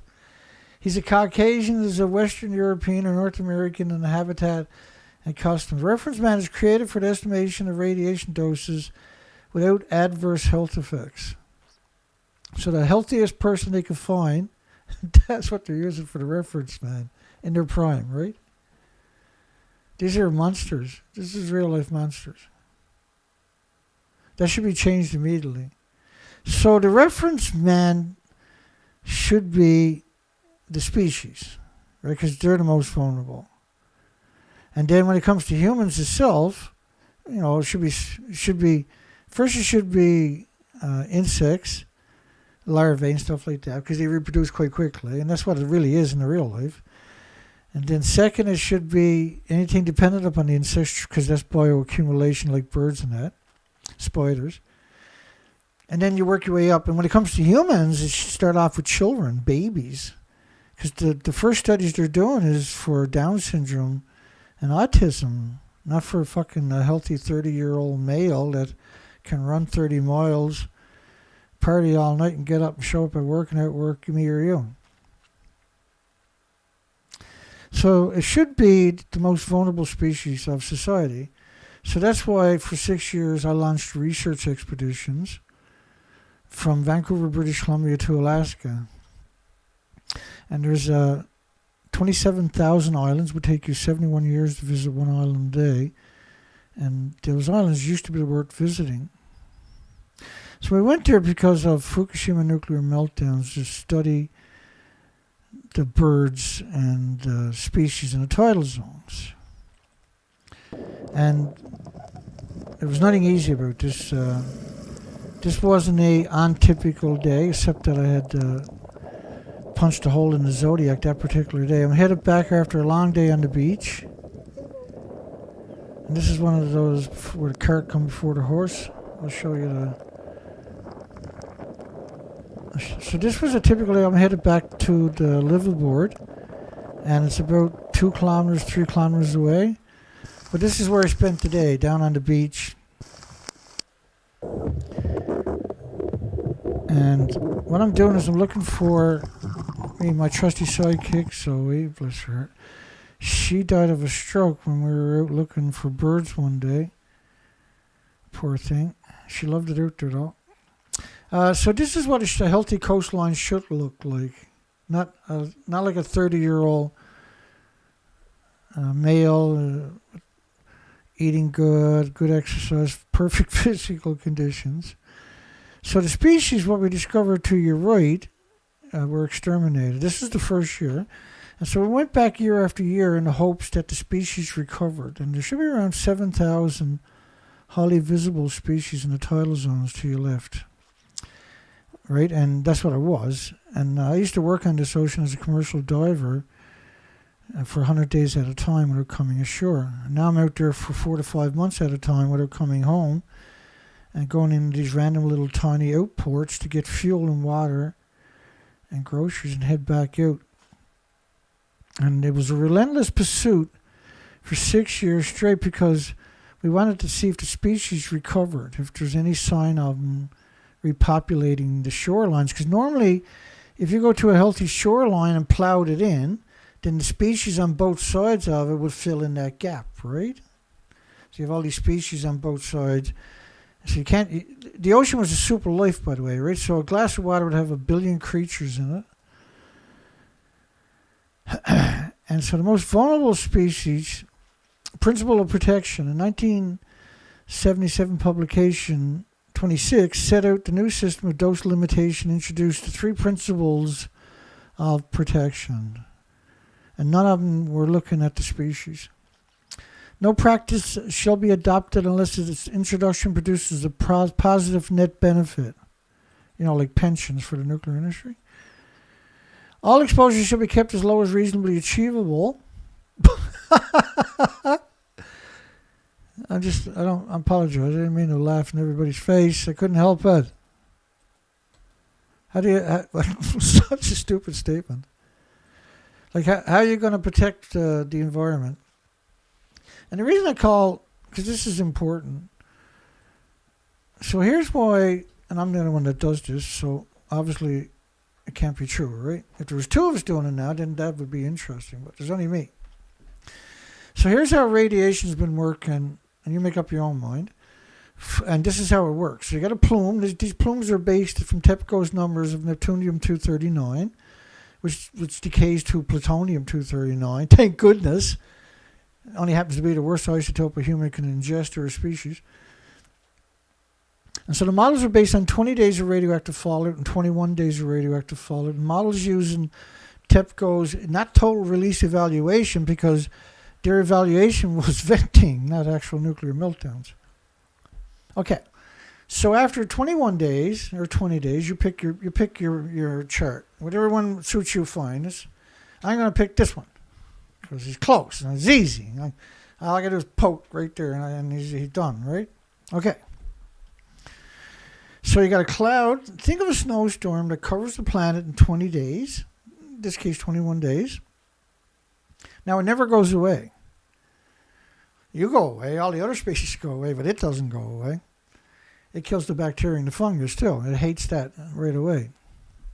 Okay, so you got an invisible snowstorm, but you can't see it. You can't perceive it. You can't hear it. You can't smell it. You can't feel it. Not like snow, where snow will land on you. You can feel it.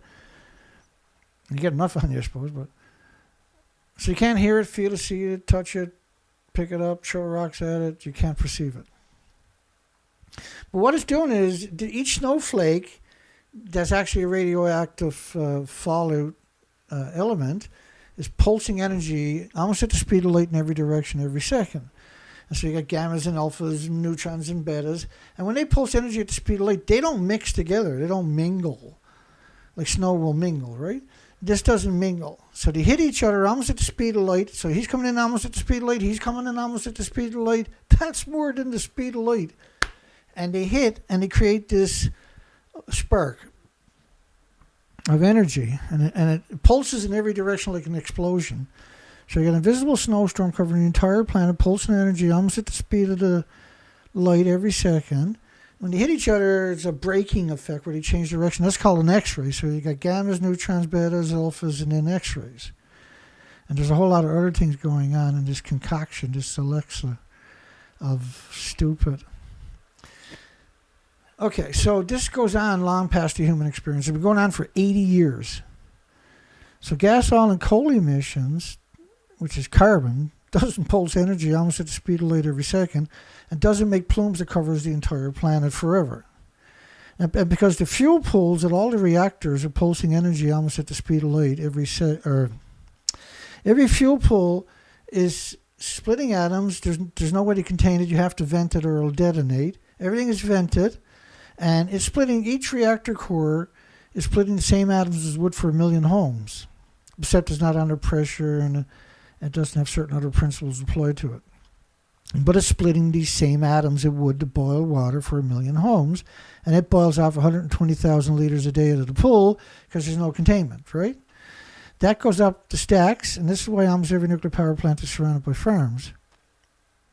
But in other words, you got 1,000 fuel pools worldwide doing this every 20 days, their emissions.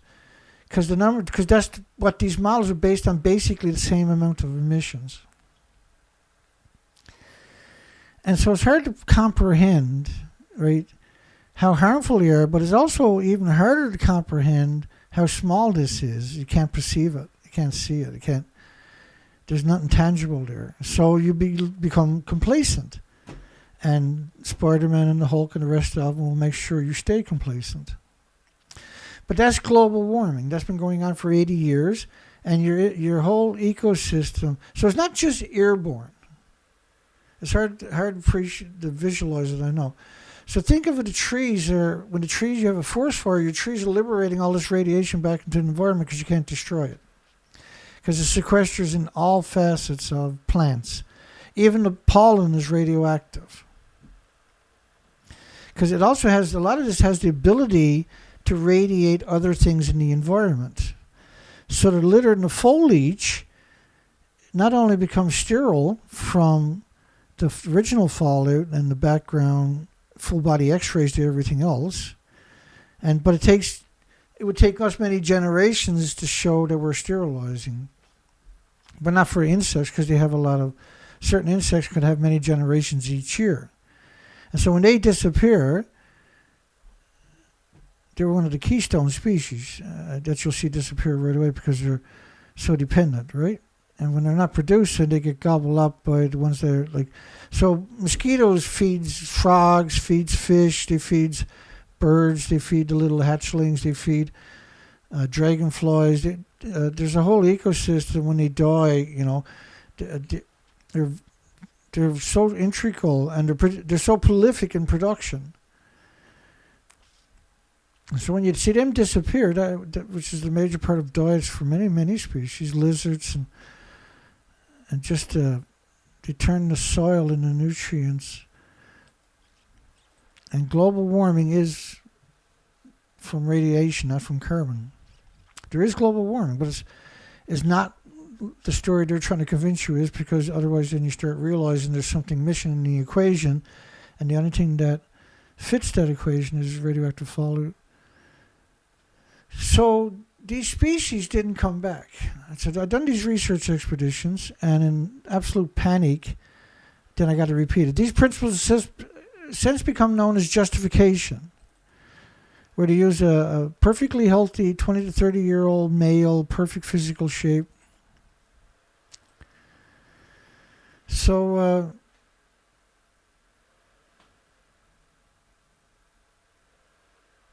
if you shipwreck on this coastline, you'll starve to death. Pre-Fukushima expect 7,000 plus species in tidal pools. Post-Fukushima, a complete extermination, a complete extinction event. So when the reference man is a 30-year-old healthy male, which doesn't represent the population at all, or any of them, in fact. So reevaluation of doses. During the 1980s, there was a reevaluation of the survivors of the atomic bombing of Hiroshima. So they went from a healthy 30-year-old male in perfect physical condition as a reference man, instead of the most vulnerable of society, for humanoids. During the 1980s, there was reevaluation of the reevaluation. The ICRP was using International Committee of Radiation Protection was using atomic bombing of Hiroshima and Nagasaki victims. And if you look at some of their studies that you produced in that period, and they're still doing, by the way, why would you build your community back on a bomb crater? Well, because you were meant to be a human experiment, see? And what does a society that tolerates that tell you? And so radon measured in the residential houses. So radon is everywhere anyway. That's what the Earth is, the temperatures it is, right? Because we have all this natural decay going on in the Earth. There's so much of it. The research of Nagasaki University on atomic bomb survivors. The researchers at Nagasaki University on atomic bomb survivors. So Nagasaki University should know better than have a city built on a nuclear bomb crater. We don't do it anywhere else. We've never done it anywhere else. There's not another bomb crater on the entire planet where we built a city in it. And Nagasaki and Hiroshima are not small cities. It's such a disconnect, right? And the ICRP issues 2 awards, the Bo Lindell Medal, which is awarded annually, and the Gold Medal for Radiation Protection. A gold medal for radiation protection. It is issued every 4 years, a big deal. Kathleen Higley got 60 of them. Gold medals for radiation protection. The recipients of the gold, she ate them with it. The recipients of the gold medal for radiation protection are listed below. Because she needs gold operators, why I'm saying that, right? So 2020, Dale Preston. So you look up his work, there's going to be this incredible dirtbag, right? Ethel Gilbert, you can imagine what kind of monster that cunt is going to be. And speaking of the big C, the vice chair of the International Commission Radiation Protections Committee 4. And Committee 4 is one that sets the policies for your schools, your hospitals, your food. An actual demon, eh? A real life fucking demon. That's a real life demon. She'd run your kid over, go through his pockets, take his lunch money, and go down and buy herself 67 ice creams, and go to school and give them out. And say, look how generous I am. March the 20th, 2011. Nuclear energy is a way of creating heat through fission process of atoms.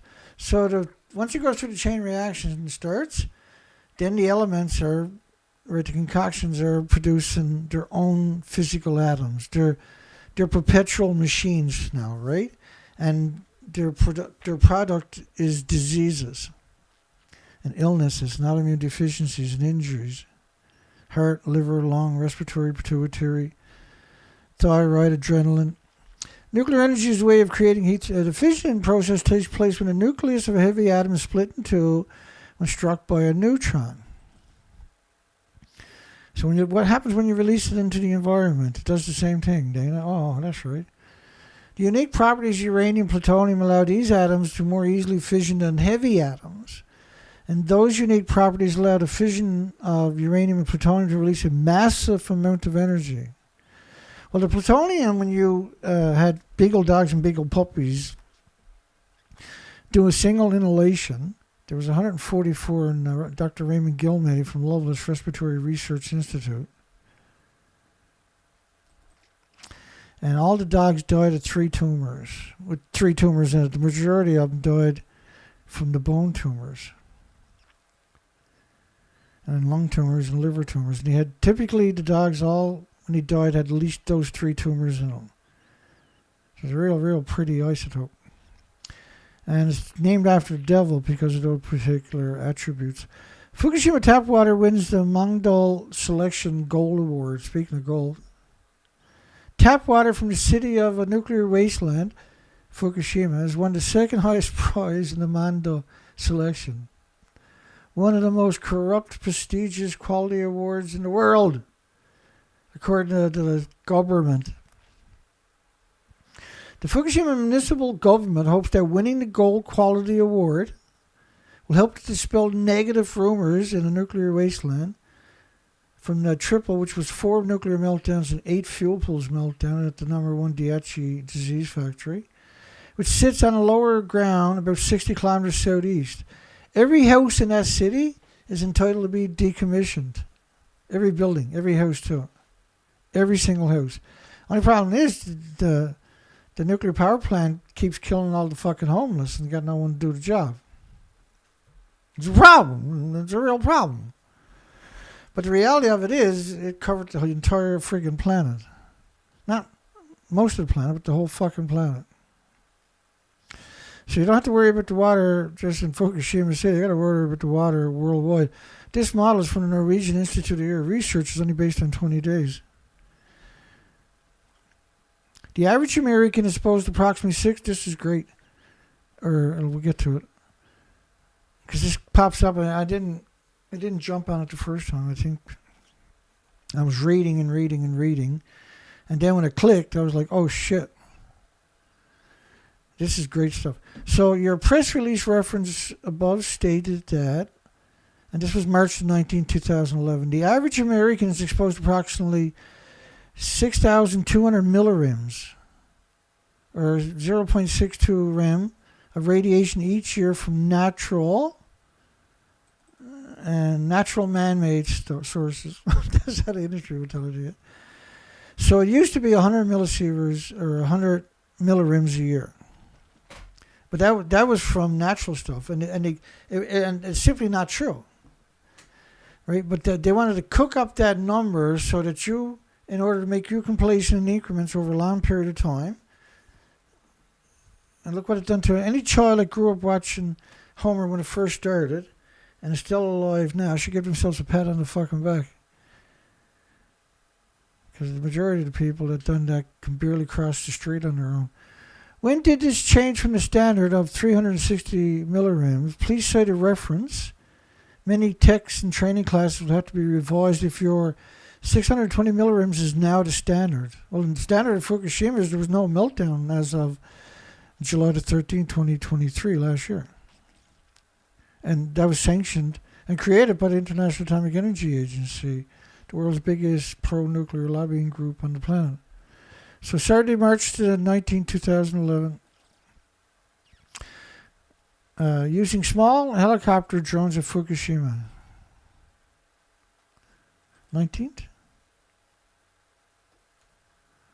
Can't remember. I'm going to go backwards. Yeah, the 19th of March.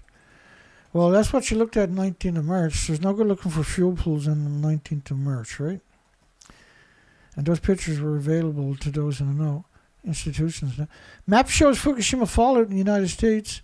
Radiation doses in the northeastern Great Lakes were equal as to the west coast. So the whole country, the entire planet, was saturated in radioactive fallout. Here's another model from France with some headlines to give you some kind of reference. So France radiation levels on the west coast spiked to over 1 million times normal. The government, which is the French government, experts on nuclear radiation risk, under the Ministry of Defense and the Environment and Industry Research. August the 17th, 2014, though. So their model showed 1 million to 10 million atoms of cesium-137 per cubic meter of air sustained. And this model is only based to the 18th, which is 2 days after the last reactor blew up and 7 days after the tsunami. And one of the pretty attributes of cesium-137 is it immediately damages the heart muscle. But the biggest byproduct of the radiative fuel rod is going to be the curium isotopes. United States study. Radioactive Xenon-133 in Washington was 450,000 times above detection levels after Fukushima. Persisted for weeks. So there was an endless supply of it coming across. And the Xenon-137, by the way, is this one here. And this one was based on 20 days. But remember, France's model was exactly the same, but covers the rest of the planet, and was based on cesium-137. And then I showed you one earlier of the sulfur peroxide hydrogen buckyballs. And so if you got one, then you got all the other ones too. Because it's easy to find some of them. So your Geiger counter's not going to find uranium or plutonium or americium or technetium-99 or strontium. Or it's going to find gamma, right? And it's going to do a really shitty job of that too. Dear Chairman Jasko, the NRC must assure the nation the safety of our nuclear energies, and that the nuclear disaster in Japan has raised doubts in the nation on the safety of nuclear energy, and Japan's crisis could rekindle the U.S. anti-nuclear movement. Japan's crisis could rekindle the U.S. anti-nuclear, pro-life, pro-species movement. The New York Times, March 19th. New York Times, they hate you with guts with every soul in their body. Supervision accountability are critical to national confidence in nuclear energy. Fission of danger, the New York Times. An understatement of the problem that this radioactivity will be in the grains and grass and groundwater. We will eat this radioactivity.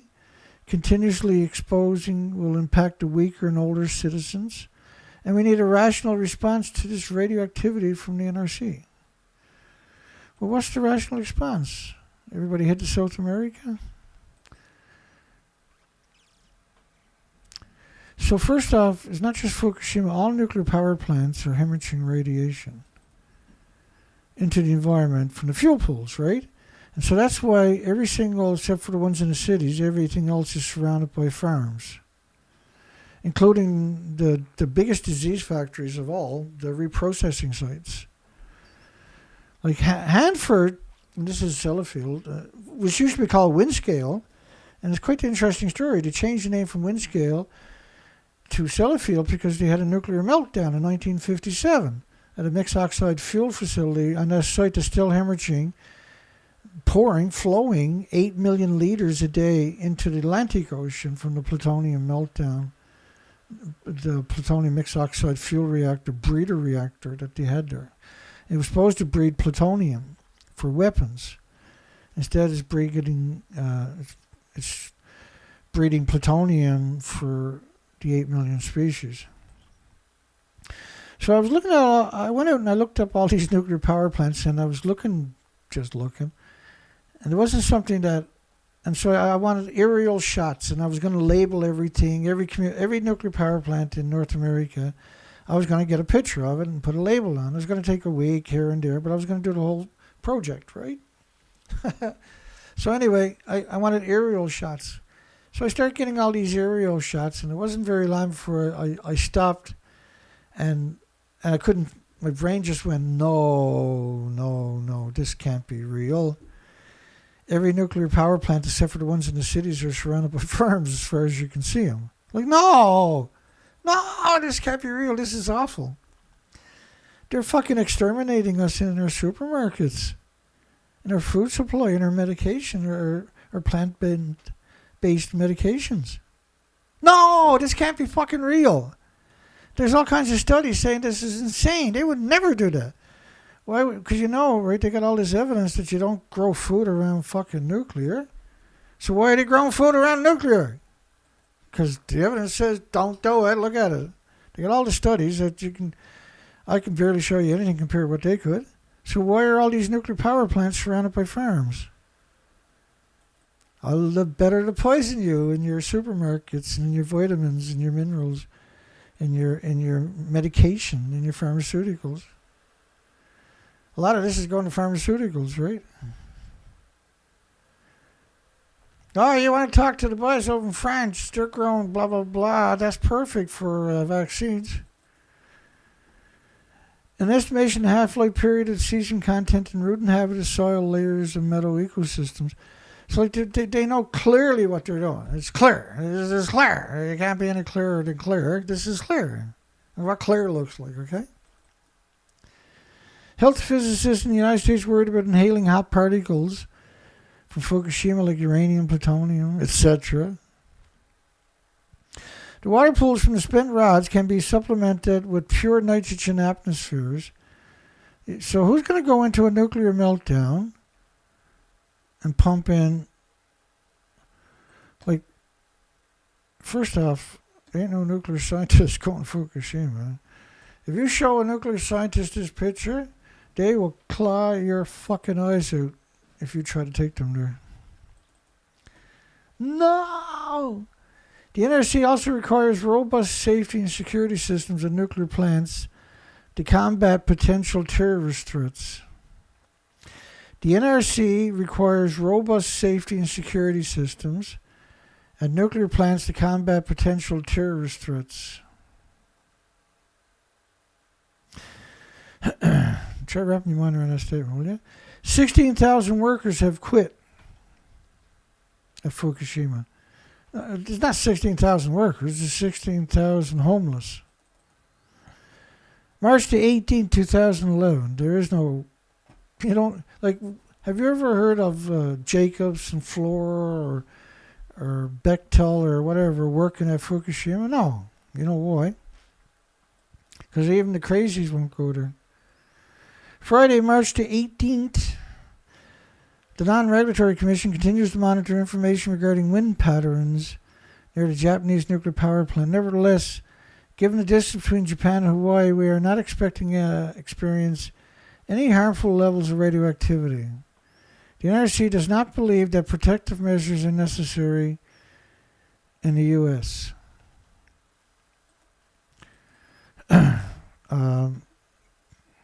Clearly, that's not true. So the NRC doesn't, but NOAA did, and they produced a radioactive fallout model based on 40 days of radiation. I got this at double the speed. So when the model stops, you're looking at 40 days. That's 10 days, little 12, 14, 15, 16, 17, 18, 19, 28, 21, 22 days, 23 days. You get the picture, right? April the 7th, April the 8th, April 9th, 30, 31, 32 days. So it covers the whole planet in about 40 days in the worst model. All the other models are about 20 days to less than 20 days. Hot radioactive particles in Seattle at 50% of the levels in Tokyo. In fact, Arnie should be in jail. He was only quoted to try to give him some street creds, right? New York Times contributor confirms California rainwater is 181 times above drinking water standards. March 19, 2011. Coast Guard cooperation to screen imports, airplanes, and marine vessels. Well, how are you gonna screen the radioactive plume? How does that work? Question, this was March 18. Export to the U.S. and abroad. Will everything be tested for radiation prior to export? Yeah, the Americans eventually banned, for instance, because they're a real country, they banned food for 10 years from 14 prefectures. Canada removed all restrictions, not that they had very many, but they removed what restrictions they had after 93 days, which meant Japan couldn't ship it anywhere, basically only Canada, because 55 countries banned the food for a decade, but not Canada, because Canada's not actually a country. And everybody in Canada is sick because of it. This is France's model based on, I believe this one is based on, and I know it is actually, it's based on 31 days total. We'll see in a second. This is cesium-137 at 1 million to 10 million atoms of cesium-137.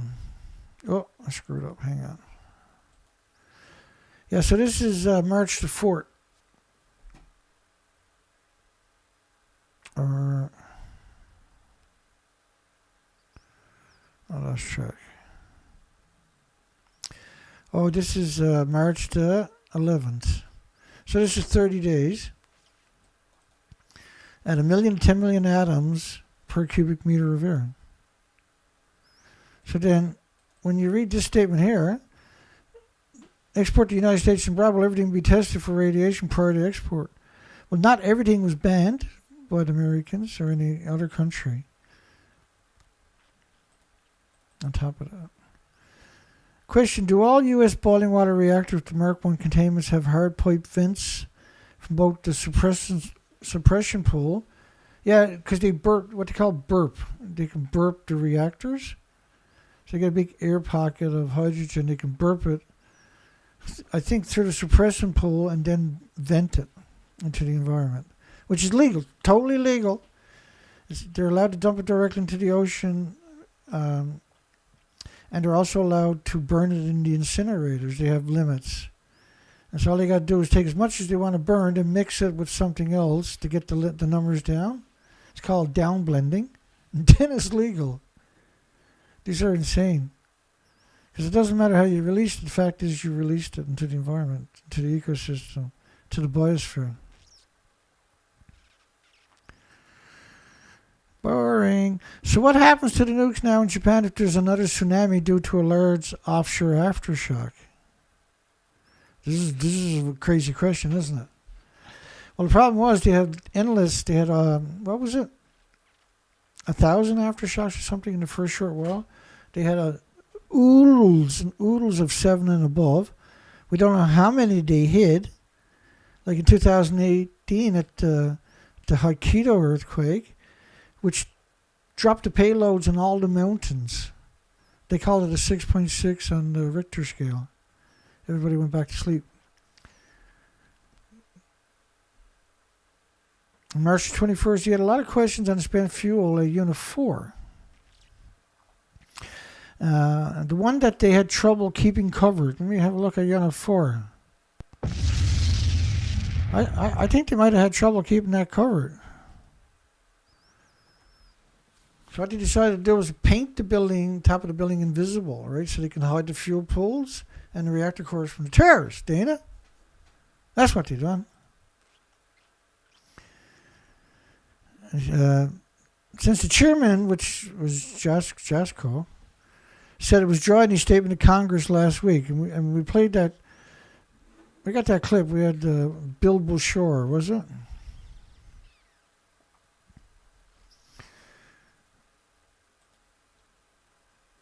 Hopefully I can't find it. Yeah, I got no idea what I'm doing with it. That's life.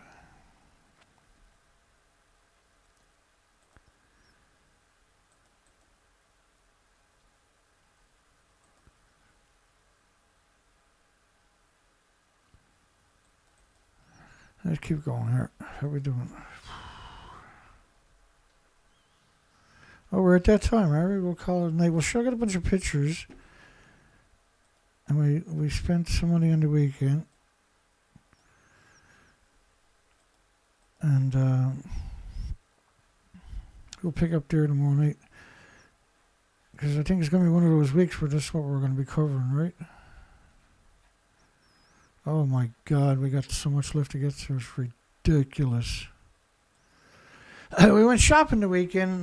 We had a shopping list, and we had trying to raise money to cover more equipment. And you've seen earlier in the video some of my research expeditions. There's a lot going on year round, right? We're trying to get ahead of it. I'm not healthy anymore, and so I haven't got it. I'm not allowed to stop. Someone's got to do the research. Okay, so made 2 trips to the city because that's the only way you can afford to get anything anymore. Everything we got was on sale. So let's run through this. Then we're going to close the poll down. So we got a set of these because I have to do a lot of work myself. I got 7 stints in. I had 3 heart attacks last year. But anyway, that's the deal that I don't see very often. I went for it, and we ended up, we got it. Now, we had, let's talk about the donations first, and then I'll show you the numbers and everything at the end of it.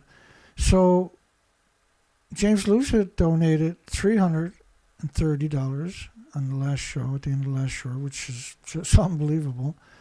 And that was enough to cover the expenses at that, what I wanted to go pick up. And then we had Mark R. and Nancy donated 50. We had Stephen Young donated 50 last night. And then we had 180 in the kit because I didn't do nothing last week and the money we raised. So that was, I think it was $610. And of course, you know me, I went to hell with it. So we picked up the ramps like we wanted to get. We picked up, and you'll see pictures of the cover for the the cover. Done here tonight. I didn't think it was 12 o'clock already. So we picked up the cover for the winch. So that's the cover for the winch. We wanted to get a sander that can reach into areas and can grind down metals. Because you can use a grinder only so many places. There's many little areas you can't reach. So we got one of them. And I just love those things, right? They're amazing. And then we got a cutoff tool for $21. And we picked up the cutoff tool. We wanted a stick welder, where we got a wire welder, a nice one. And then we got a mini inverter stick welder that when I read all the reviews and online, watched the videos, that thing is really good. And so I got that for $100, saved $70. But I'm going to be using that tomorrow because I broke shit today. And the wire welder won't do what I broke. So perfect timing. And so I picked up 2 different sets of rods for under 70 amps because that's all you can use with that one, right? And I got them on sale for $10 each, which is amazing, right? 2 kilograms each package. So I also wanted to pick up the 7-piece socket adapter, and I wanted to pick up the wire wheel for the grinder, but because we had the extra money, I went for a lifesaver, which is a 2,000-pound truck mount crane, was $350. So that was $400, tax included. And I had to go back in the next day to pick up the rods, the threaded rods, because that's the cheapest way to do it, and the nuts and the lock washers. So I picked up all of that the next day. So that takes us to the end of day one. I also wanted to pick up about $40 worth of leg bolts, because we got all the tie downs for the trailer that need to be mounted, but we got them on sale, but now we need to mount them. Right? So I went back in yesterday, and I put the winch together on Friday. We went back in yesterday, Saturday, and we picked up the threaded rod, and we picked up nuts and bolts, and we picked up a repair kit. So we got enough nuts and bolts, lock washers for both sides, and I got washers, right? And that stuff is expensive. Okay, I showed you that already. So we picked up a bunch of utility knives, because I can't do anything with those things. So this was a great buy too, for about $12 or something. The tarp repair kits, because I got so much damage to my tarps. When I seen it, I was like, well, I got to do it. Picked up another 100 foot of really nice rope on top of that. Well, it's and then I let me play this. Now I got a video for you. I picked because we had another blizzard this morning, and then we had heavy snow this evening. I was out plowing twice today, and I can't keep up with it. I can't get through it with the plow, right? I can't dig deep enough. And so I came up with a solution, and I done that too yesterday. Let me get out of the picture. I'm going to play a video for you. And that kind of tells the story of today.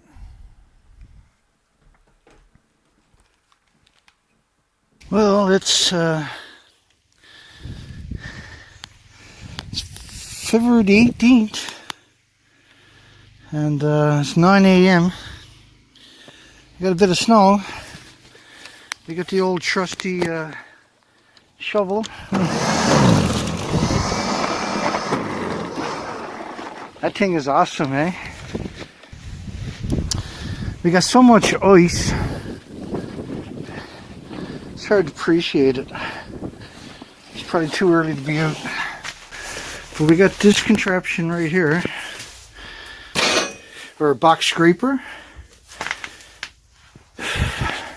And so once I plows everything, it's solid ice everywhere.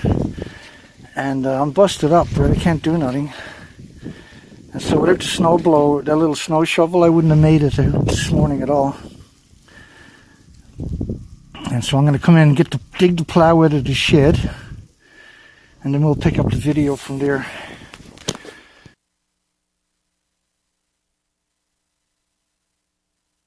And that's supposed to rip the ice up for me.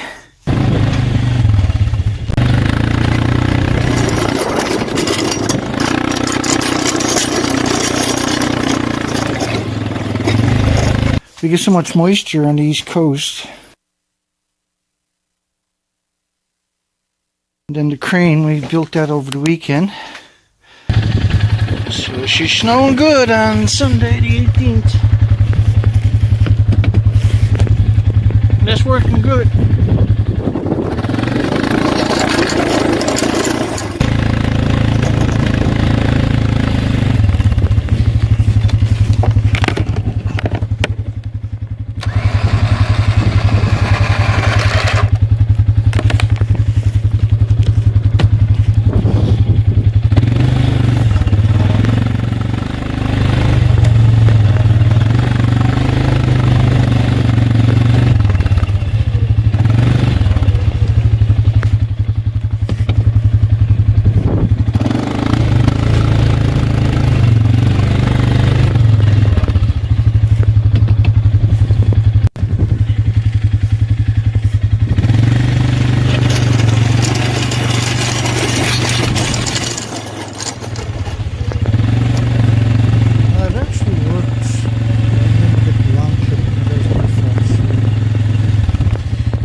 price tag was $190. There was the pension again. Okay, so because I got so much stuff I can't move on my own. Last year it's been hellish because I can't do things, right? So the winch is a big deal. Or the crane, right? I still got to put an electric winch on that. And so now we got a pretty good lineup of equipment. I'm pretty happy that we can do things again, right? So this spring, this summer, it looks like I'm going to be really busy. Last year we only got 18 days on the ocean. And had all kinds of problems, right? We couldn't keep up with it. But next year I'll be able to do a majority of it myself. And it's a long time coming, isn't it? So, because we've got to keep this operation moving forward. We can't have it falling apart. And so we're trying to raise some money to cover the extra costs, which when you count fuel is around $1,100 I spent. We raised $600, and so that was a huge deal. I just said, well, let's go for it. And we picked up a lot the week before, so a lot of this stuff is a one-time buy, and there's not much. I got to pick up some odds and ends tomorrow if the weather is good out here for the clamp onto the box scraper so that I can winch it up. But that winch is too powerful. That's a 1200. That's only supposed to be for the trailer, the big trailer, the flat deck, and for the boat, right? And for the back of the Hummer if I'm in the woods somewhere and get stuck. That'll pull me out every time. And it was a great deal. And the whole idea of the equipment I'm buying lately is to take the pressure off my body. I ain't getting any younger, and I've been to hell for over a decade. I've been to war non-stop for a decade. And that means research expeditions non-stop going. And the body can't take it no more, right? Okay, we're going to come and close the pole down. Here comes the pole. Despite the International Atomic Energy's new claim that no meltdowns at Fukushima, did the Fukushima reactors, 4 reactors, 1, 2, 3, and 4, and the 8 fuel pools melt down? So there's a lot more of just that I can't cover in one show. So it's going to take us a few shows to get through it. And I just think it's important to go back to the foundation. And the foundation is the nuclear meltdown. What's the catalyst for all these events? Really,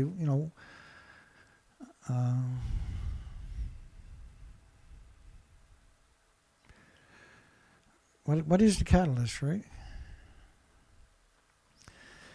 What is everything like? What is all the supercell storms, the hurricanes, the typhoons, the supercell cyclones, these catastrophic what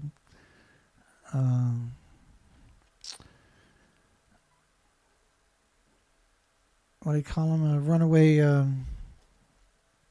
So the ground is not sucking up the water anymore, is what I'm trying to talk about worldwide, because of the way we destroyed the ecosystem. It doesn't absorb the water anymore because we killed the creatures that absorb the water, the biota, the bacteria, the fungus, the foundation of the ecosystem, the roots and everything, right? So now you have these incredible floods, and which was easy to predict when you were honest about Fukushima. So the official story is that never happened. And so why are they so insistent on pretending that it didn't happen? Because the radioactive fallout is something they understand really well. They've been doing this for a long time. So the radioactive fallout, this model is only based on 20 days. How many of them, and now this was a pulse event, so before I leave you, because we're going to pick up tomorrow night, and this is not like carbon. Carbon, plants grow, insects grow, humans grow, trees. If you've got no carbon, the planet Earth is going to look like the moon. This industry is not situating their nuclear power plants in prime farmland. And if you notice that the majority of the farms are not growing the same crops. So they're growing crops for a specific purpose. The whole thing is insane, what they're doing to us. And it's not tenable. And we don't got a right to sit in silence. We don't got a right to pretend it's not happening. We don't have a right to do that. We have an obligation. The obligation is to educate the population and start having a real conversation and hold these people accountable. Ultimately, we're going to hold these people accountable. At some point in their evolution, we're going to hold them accountable. And start now. Just bring back burning them at the stakes, because that's what they deserve. That's the only appropriate sentence applicable to anybody in the nuclear industry that done this to us. Burn them alive at the stakes. We used to do it before, we can do it again, we can figure it out. Just kidding. Alright, and so thank you everybody that donated. Fantastic. And I just went for it because I don't want to keep waiting and hoping it happens. I got to make it happen. If I'm not raising enough money to make it happen, then I got to go ahead and do it anyway. So there's links in the bottom of my description. If you get a chance this week or next week, please consider contributing to help cover some of the expenses. And we still got a long way to go, but the idea is to make it work easier, not harder, right? I've been working really hard for a long time. The body can't do it no more. I'll duck out of here because I'm afraid to look at the time. I'm sure. Let me look at the time though for a second, because the music's almost finished. Oh, that's not bad. We're doing pretty good. Hopefully everybody have a great night. Have a great day tomorrow. We'll see everybody tomorrow night. We're going to pick up. I'm going to have more information. I'm not going to make it as... Well, it will be what it's going to be, won't it? Because that's the story. The story is the truth. And that's all you can tell me. What's the point of telling anything else? There's no fun in it, right? Telling the truth, though, that's easy. Have a great night. We'll see everybody in 24 hours. Have a great day.